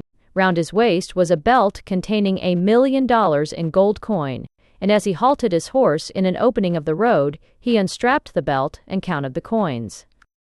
Beside him, there crouched in the bushes at the dark edge of the swamp road, with eyes that watched every glitter of the coins, and a hand that grasped a heavy cudgel of blackthorn, a man whose close-cropped hair and hard-lined face belonged nowhere but within the walls of Sing Sing. When the sleigh started again, the man in the bushes followed doggedly in its track. Meanwhile, John Enderby had made the rounds of his outbuildings. He bedded the fat cattle that blinked in the flashing light of the lantern. He stood a moment among his hogs and, farmer as he was, forgot his troubles, a moment to speak to each, calling them by name. It smote him to think how at times he had been tempted to sell one of the hogs, or even to sell the cattle to clear the mortgage off the place. Thank God, however, he had put that temptation behind him. As he reached the house, a sleigh was standing on the roadway. Anna met him at the door. "John," she said, "there was a stranger came while you were in the barn and wanted a lodging for the night. A city man, I reckon, by his clothes. I hated to refuse him, and I put him in Willie's room. And, argest, wide, hundredst. We'll never want it again, and he's gone to sleep. We can't refuse." John Enderby took out the horse to the barn, and then returned to his vigil with Anna beside the fire. The fumes of the buttermilk had died out of his brain. He was thinking as he sat there of midnight and what it would bring. In the room above, the man in the sealskin coat had thrown himself down, clothes and all, upon the bed, tired with his drive. "How it all comes back to me," he muttered as he fell asleep. "The same old room, nothing changed except them, how worn they look," and a tear started to his eyes. He thought of his leaving his home 15 years ago, of his struggle in the great city, of the great idea he had conceived of making money, and of the farm investment company he had instituted, the simple system of applying the crushing power of capital to exact the uttermost penny from the farm loans. And now here he was back again, true to his word, with $1 million in his belt. "Tomorrow," he had murmured, "I will tell them, it will be Xmas." Then William, yes, reader, it was William, see line 503 above, had fallen asleep. The hours passed, and kept passing. It was 11:30. Then suddenly, Anna started from her place. "Henry," she cried as the door opened and a man entered. He advanced gladly to meet her, and in a moment, mother and son were folded in a close embrace. It was Henry, the man from Sing Sing. "Alas, Henry," said the mother, after the warmth of the first greetings had passed, "you come at an unlucky hour." They told him of the mortgage on the farm and the ruin of his home. "Yes," said Anna, "not even a bed to offer you," and she spoke of the strangers who had arrived, of the stricken woman and the child, and the rich man in the sealskin coat who had asked for a night's shelter. Henry listened intently while they told him of the man, and a sudden light of intelligence flashed into his eye. "By heaven, father, I have it," he cried. Then, dropping his voice, he said, "Speak low, father, this man upstairs, he had a sealskin coat and silk hat?" "Yes," said the father. "Father," said Henry, "I saw a man sitting in a sleigh in the cedar swamp. He had money in his hand, and he counted it, and chuckled. $5 gold pieces and all, $1,125,465.25. The father and son looked at one another. "I see your idea," said Enderby sternly. "We'll choke him," said Henry. "Or club him," said the farmer, "and pay the mortgage." Anna looked from one to the other, joy and hope struggling with the sorrow in her face. "Henry, my Henry," she said proudly, "I knew he would find a way." "Come on," said Henry. "Bring the lamp, mother, take the club, father," and gaily, but with hushed voices, the three stole up the stairs. The stranger lay sunk in sleep. The back of his head was turned to them as they came in. R2, a bubbles, as they came in. "Now, mother," said the farmer firmly, "hold the lamp a little nearer just behind the ear, I think, Henry. Shay." "No," said Henry, rolling back his sleeve and speaking with the quick authority that sat well upon him. "Across the jaw, father. It's quicker and neater." "Well, well," said the farmer, smiling proudly. "Have your own way, lad. You know best." Henry raised the club. But as he did so, stay, what was that? Far away behind the cedar swamp, the deep booming of the bell of the village church began to strike out midnight. 1, 2, 3, its tones came clear across the crisp air. Almost at the same moment, the clock below began with deep strokes to mark the midnight hour. From the farmyard chicken coop, a rooster began to crow 12 times, while the loud lowing of the cattle and the soft cooing of the hogs seemed to usher in the morning of Christmas with its message of peace and goodwill. The club fell from Henry's hand and rattled on the floor. The sleeper woke and sat up. "Father, mother," he cried. my son," sobbed the father. "We had guessed it was you. We had come to wake you. We had come to wake you." "Yes, it is I," said William, smiling to his parents, "and I have brought the $1 million. Here it is." And with that, he unstrapped the belt from his waist and laid $1 million on the table. "Thank heaven," cried Anna. "Our troubles are at an end. This money will help clear the mortgage, and the greed of Pincham and Co. cannot harm us now. What? The farm was mortgaged, said William, aghast. Aye, said the farmer, mortgaged to men who have no conscience, whose greedy hand has nearly brought us to the grave. See how she has aged, my boy, and he pointed to Anna.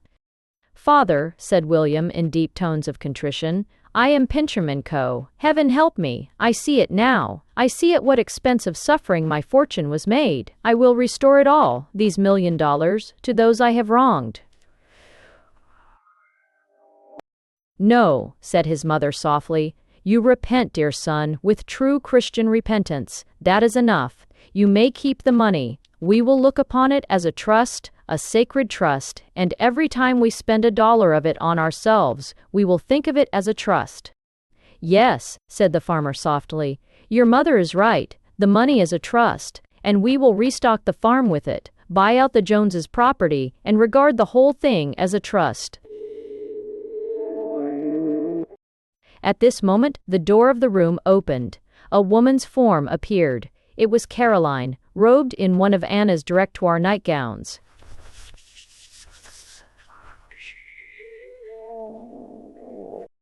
I heard your voices, she said, and then, as she caught sight of Henry, she gave a great cry. My husband. My wife, said Henry, and folded her to his heart. You have left Sing Sing? Cried Caroline with joy. Wait. Yes, Caroline, said Henry, I shall never go back. Gaily, the reunited family descended. Anna carried the lamp, Henry carried the club, William carried the $1 million.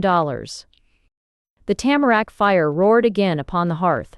The buttermilk circulated from hand to hand. William and Henry told and retold the story of their adventures. The first streak of the Christmas morn fell through the door-pane.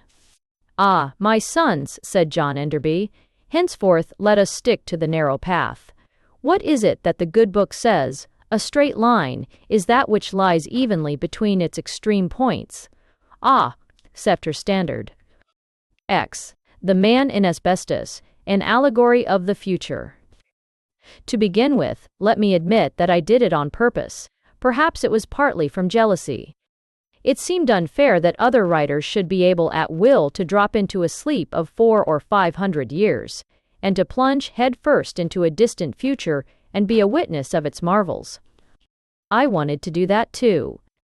I always had been, I still am, a passionate student of social problems. The world of today, with its roaring machinery, the unceasing toil of its working classes, its strife, its poverty, its war, its cruelty, appals me as I look at it. I love to think of the time that must come some day when man will have conquered nature and the toil-worn human race enter upon an era of peace. I love to think of it, and I long to see it. So, I set about the thing deliberately. What I wanted to do was to fall asleep after the customary fashion, for 200 or 300 years at least, and wake and find myself in the marvel world of the future. I made my preparations for the sleep. I bought all the comic papers that I could find, even the illustrated ones. I carried them up to my room in my hotel. With them, I brought up a pork pie and dozens of donuts. I ate the pie and the donuts, then sat back in the bed and read the comic papers one after the other. Finally, as I felt the awful lethargy stealing upon me, I reached out my hand for the London Weekly Times and held up the editorial page before my eye. It was, in a way, clear, straight suicide, but I did it. I could feel my senses leaving me. In the room across the hall there was a man singing. His voice, that had been loud, came fainter and fainter through the transom. I fell into a sleep, the deep, immeasurable sleep in which the very existence of the outer world was hushed. Dimly I could feel the days go past, then the years, and then the long passage of the centuries. Then, not as it were gradually, but quite suddenly, I woke up, sat up, and looked about me. There was I. Well might I ask myself? I found myself lying, or rather sitting up, on a broad couch. I was in a great room, dim, gloomy, and dilapidated in its general appearance, and apparently, from its glass cases and the stuffed figures that they contained, some kind of museum. Beside me sat a man. His face was hairless, but neither old nor young. He wore clothes that looked like the gray ashes of paper that had burned and kept its shape. He was looking at me quietly, but with no particular surprise or interest. "Quick," I said, eager to begin. "Where am I? Who are you? What year is this? Is it the year 3000, or what is it?" He drew in his breath with a look of annoyance on his face. "What a queer, excited way you have of speaking," he said. "Tell me," I said again, "is this the year 3000? "I think I know what you mean," he said, "but really I haven't the faintest idea. I should think it must be at least that, within 100 years or so, but nobody has kept track of them for so long, it's hard to say." "Don't you keep track of them anymore?" I gasped. "We used to," said the man. "I myself can remember that a century or two ago, there were still a number of people who used to try to keep track of the year, but it died out along with so many other faddish things of that kind. Why," he continued, showing for the first time a sort of animation in his talk, "what was the use of it? You see, after we eliminated death, stuck, and Dr. Duck, and Dr. Dakshin." "Eliminated death," I cried, sitting upright. "Good God!" "What was that expression you used?" queried the man. "Good God," I repeated.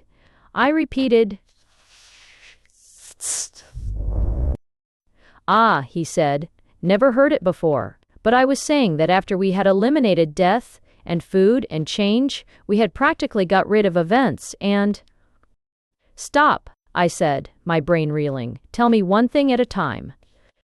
"Humph," he ejaculated. "I see, you must have been asleep a long time. Go on then and ask questions. Only, if you don't mind, just as few as possible, and please don't get interested or excited."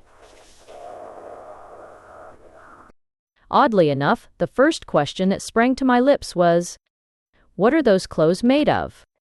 "Asbestos," answered the man.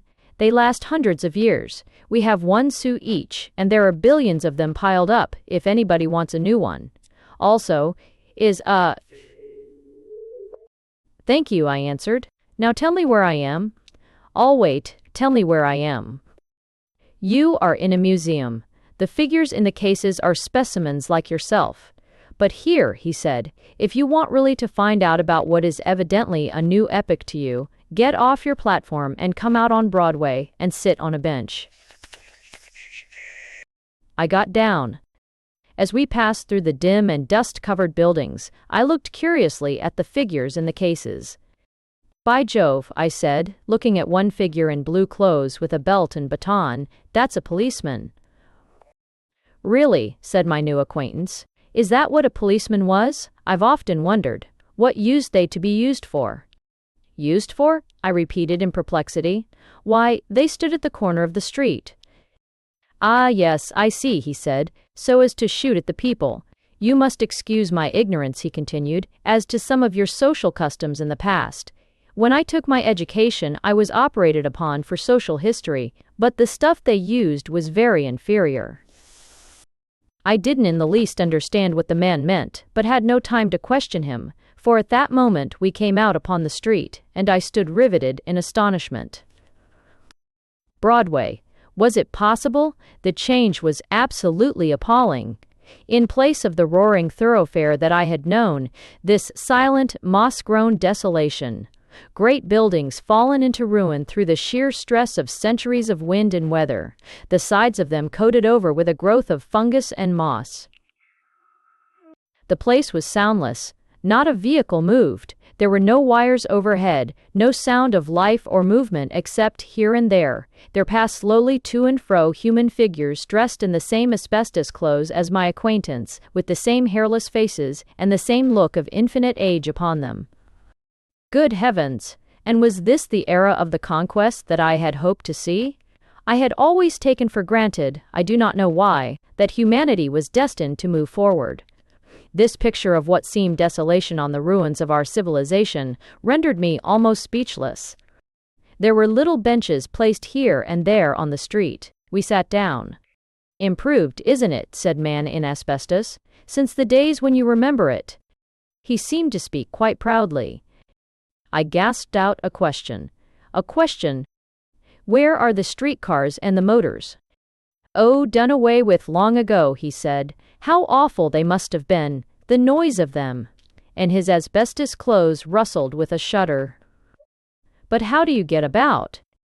We don't, he answered. Why should we? It's just the same being here as being anywhere else. He looked at me with an infinity of dreariness in his face. 1,000 questions surged into my mind at once. I asked one of the simplest. But how do you get back and forwards to your work? Work, he said. There isn't any work. It's finished. The last of it was all done centuries ago. I looked at him a moment open-mouthed. Then I turned and looked again at the gray desolation of the street with the asbestos figures moving here and there. I tried to pull my senses together. I realized that if I was to unravel this new and undreamed-of future, I must go at it systematically and step by step. I see, I said after a pause, that momentous things have happened since my time. I wish you would let me ask you about it all systematically, and would explain it to me bit by bit. First, what do you mean by saying that there is no work? Why, answered my strange acquaintance, it died out of itself. Machinery killed it. If I remember rightly, you had a certain amount of machinery even in your time. You had done very well with steam, made a good beginning with electricity, though I think radial energy had hardly as yet been put to use. I nodded assent. But you found it did you no good. The better your machines, the harder you worked. The more things you had, the more you wanted. The pace of life grew swifter and swifter. You cried out, but it would not stop. You were all caught in the cogs of your own machine. None of you could see the end.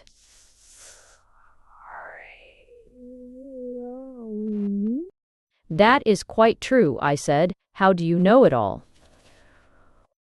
Oh, answered the man in asbestos, that part of my education was very well operated.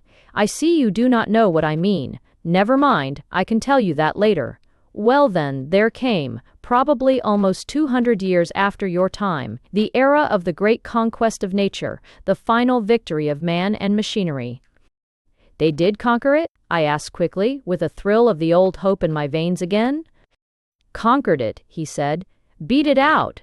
Fought it to a standstill. Things came one by one, then faster and faster. In 100 years it was all done. In fact, just as soon as mankind turned its energy to decreasing its needs instead of increasing its desires, the whole thing was easy. The simplicity of it. And in your time, thousands of millions of people tilled and grubbed at the soil from morning till night. I've seen specimens of them, farmers, they called them. There's one in the museum. After the invention of chemical food, we piled up enough in the emporiums in a year to last for centuries.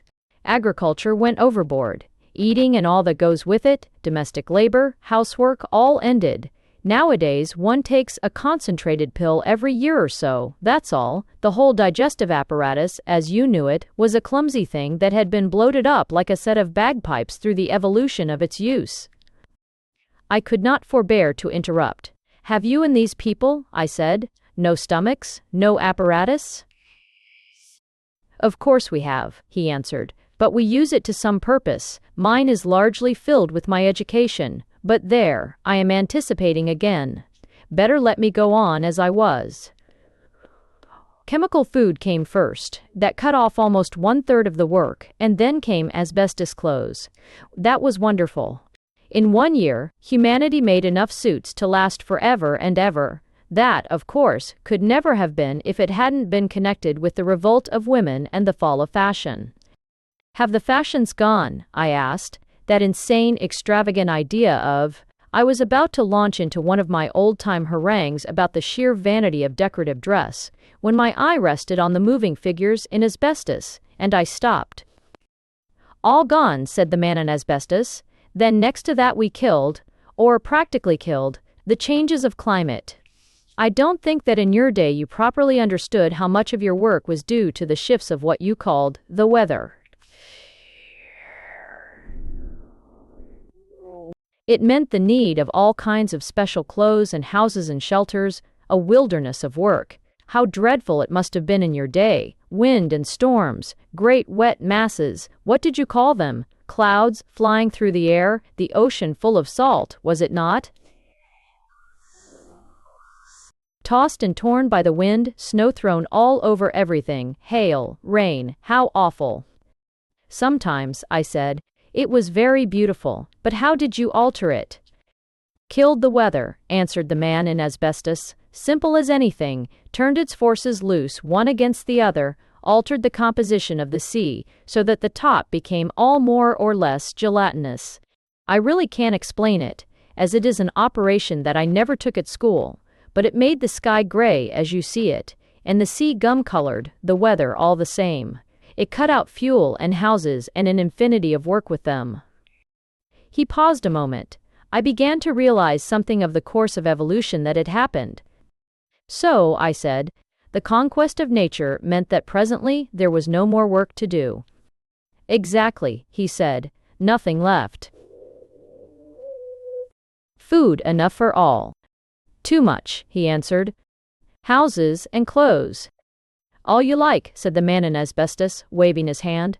There they are. Go out and take them. Of course they're falling down, slowly, very slowly, but they'll last for centuries yet. Nobody need bother. Then I realized, I think for the first time, just what work had meant in the old life, and how much of the texture of life itself had been bound up in the keen effort of it. Presently, my eyes looked upward. Dangling at the top of a moss-grown building, I saw what seemed to be the remains of telephone wires. What became of all that, I said, the telegraph and the telephone and all the system of communication? Ah, said the man in asbestos, that was what a telephone meant, was it? I knew that it had been suppressed centuries ago. Just what was it for? Why, I said with enthusiasm, by means of the telephone we could talk to anybody, call up anybody, and talk at any distance. And anybody could call you up at any time and talk, said the man in asbestos, with something like horror. How awful! What a dreadful age yours was, to be sure. No, the telephone and all the rest of it, all the transportation and intercommunication, was cut out and forbidden. There was no sense in it. You see, he added, what you don't realize is that people after your day became gradually more and more reasonable. Take the railroad. What good was that? It brought into every town a lot of people from every other town. Who wanted them? Nobody. When work stopped, and commerce ended, and food was needless, and the weather killed, it was foolish to move about. So it was all terminated. Anyway, he said, with a quick look of apprehension and a change in his voice, it was dangerous. So, I said, dangerous. You still have danger? Why, yes, he said. There's always the danger of getting broken. What do you mean? I asked. Why, said the man in asbestos, I suppose it's what you would call being dead. Of course, in one sense there's been no death for centuries past. We cut that out. Disease and death were simply a matter of germs. We found them one by one. I think that even in your day you had found one or two of the easier, the bigger ones. I nodded. Yes, you had found diphtheria and typhoid and, if I am right, there were some outstanding, like scarlet fever and smallpox that you called ultra-microscopic, and which you were still hunting for, and others that you didn't even suspect. Well, we hunted them down one by one and destroyed them. Strange that it never occurred to any of you that old age was only a germ. It turned out to be quite a simple one, but it was so distributed in its action that you never even thought of it. And you mean to say, I ejaculated in amazement, looking at the man in asbestos, that nowadays you live forever? I wish, he said, that you hadn't that peculiar, excitable way of talking. You speak as if everything mattered so tremendously. Yes, he continued, we live forever, unless of course we get broken. That happens sometimes. I mean that we may fall over a high place or bump on something and snap ourselves. You see, we're just a little brittle still, some remnant, I suppose, of the old age germ, and we have to be careful. In fact, he continued, I don't mind saying that accidents of this sort were the most distressing feature of our civilization, till we took steps to cut out all accidents. We forbid all streetcars, street traffic, aeroplanes, and so on. The risks of your time, he said with a shiver of his asbestos clothes, must have been awful. They were, I answered, with a new kind of pride in my generation that I had never felt before, but we thought it part of the duty of brave people to— Yes, yes, said the man in asbestos impatiently. Please don't get excited. I know what you mean. It was quite irrational. We sat silent for a long time.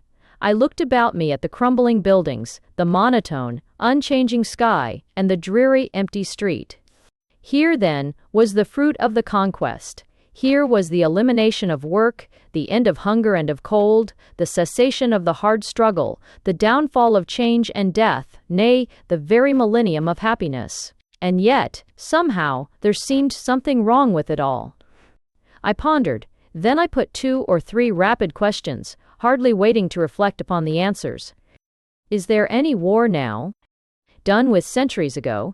They took to settling international disputes with a slot machine. After that, all foreign dealings were given up. Why have them? Everybody thinks foreigners awful. Are there any newspapers now? Newspapers. What on earth would we want them for? If we should need them at any time, there are thousands of old ones piled up. But what is in them anyway? Only things that happen, wars and accidents and work and death. When these went, newspapers went too. When these went, newspapers went too. Listen, continued the man in asbestos, you seem to have been something of a social reformer, and yet you don't understand the new life at all. You don't understand how completely all our burdens have disappeared. Look at it this way. How used your people to spend all the early part of their lives? Why, I said, our first 15 years or so were spent in getting education. Exactly, he answered. Now notice how we improved on all that. Education in our day is done by surgery. Strange that in your time nobody realized that education was simply a surgical operation. You hadn't the sense to see that what you really did was to slowly remodel, curve, and convolute the inside of the brain by a long and painful mental operation. Everything learned was reproduced in a physical difference to the brain. You knew that, but you didn't see the full consequences. Then came the invention of surgical education, the simple system of opening the side of the skull and engrafting into it a piece of prepared brain. At first, of course, they had to use, I suppose, the brains of dead people, and that was ghastly. Here the man in asbestos shuddered like a leaf, but very soon they found how to make molds that did just as well. After that, it was a mere nothing. An operation of a few minutes would suffice to let in poetry or foreign languages or history or anything else that one cared to have. Here, for instance, he added, pushing back the hair at the side of his head and showing a scar beneath it, is the mark where I had my spherical trigonometry let in. That was, I admit, rather painful, but other things, such as English poetry or history, can be inserted absolutely without the least suffering. When I think of your painful, barbarous methods of education through the ear, I shudder at it. Oddly enough, we have found lately that for a great many things, there is no need to use the head. We lodge them, things like philosophy and metaphysics and so on, in what used to be the digestive apparatus. They fill it admirably. He paused a moment, then went on. Well then, to continue, what used to occupy your time and effort after your education? Why, I said, one had of course to work, and then, to tell the truth, a great part of one's time and feeling was devoted toward the other sex, towards falling in love and finding some woman to share one's life. Ah, said the man in asbestos, with real interest. I've heard about your arrangements with the women, but never quite understood them. Tell me, you say you selected some woman? Yes. And she became what you called your wife? Yes, of course. And you worked for her? Asked the man in asbestos in astonishment. Phil, yes. And she did not work? No, I answered, of course not. And half of what you had was hers? Yes. And she had the right to live in your house and use your things? Of course, I answered. How dreadful, said the man in asbestos. I hadn't realized the horrors of your age till now. He sat shivering slightly, with the same timid look in his face as before. Then it suddenly struck me that of the figures on the street, all had looked alike. Tell me, I said, are there no women now? Are they gone too? Oh no, answered the man in asbestos, they're here just the same. Some of those are women, only, you see, everything has been changed now. It all came as part of their great revolt, their desire to be like the men. Had that begun in your time? Only a little. I answered, they were beginning to ask for votes and equality. That's it, said my acquaintance. I couldn't think of the word. Your women, I believe, were something awful, were they not? Covered with feathers and skins and dazzling colors made of dead things all over them? And they laughed, did they not, and had foolish teeth, and at any moment they could inveigle you into one of those contracts. Ugh! He shuddered. Asbestos, I said. I knew no other name to call him as I turned on him in wrath. Asbestos, do you think that those jelly-bag equalities out on the street there, with their ash-barrel suits, can be compared for one moment with our unredeemed, unreformed, heaven-created, hobble-skirted women of the 20th century? Then, suddenly, another thought flashed into my mind. The children, I said. Where are the children? Are there any? Children, he said. No, I have never heard of there being any such things for at least a century. Horrible little hobgoblins they must have been, great big faces, and cried constantly, and grew, did they not? Like funguses. I believe they were longer each year than they had been the last, and... I rose. Asbestos, I said. This, then, is your coming civilization, your millennium. This dull, dead thing, with the work and the burden gone out of life, and with them all the joy and sweetness of it. For the old struggle, mere stagnation, and in place of danger and death, the dull monotony of security and the horror of an unending decay. Give me back, I cried, and I flung wide my arms to the dull air, the old life of danger and stress, with its hard toil and its bitter chances and its heartbreaks. I see its value. I know its worth. Give me no rest, I cried aloud.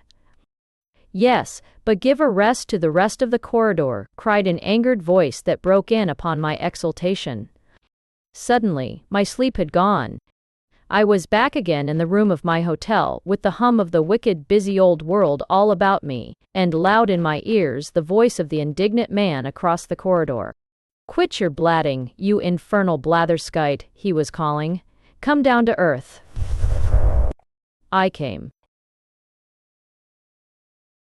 Thanks for listening to Nonsense Novels by Stephen Leacock.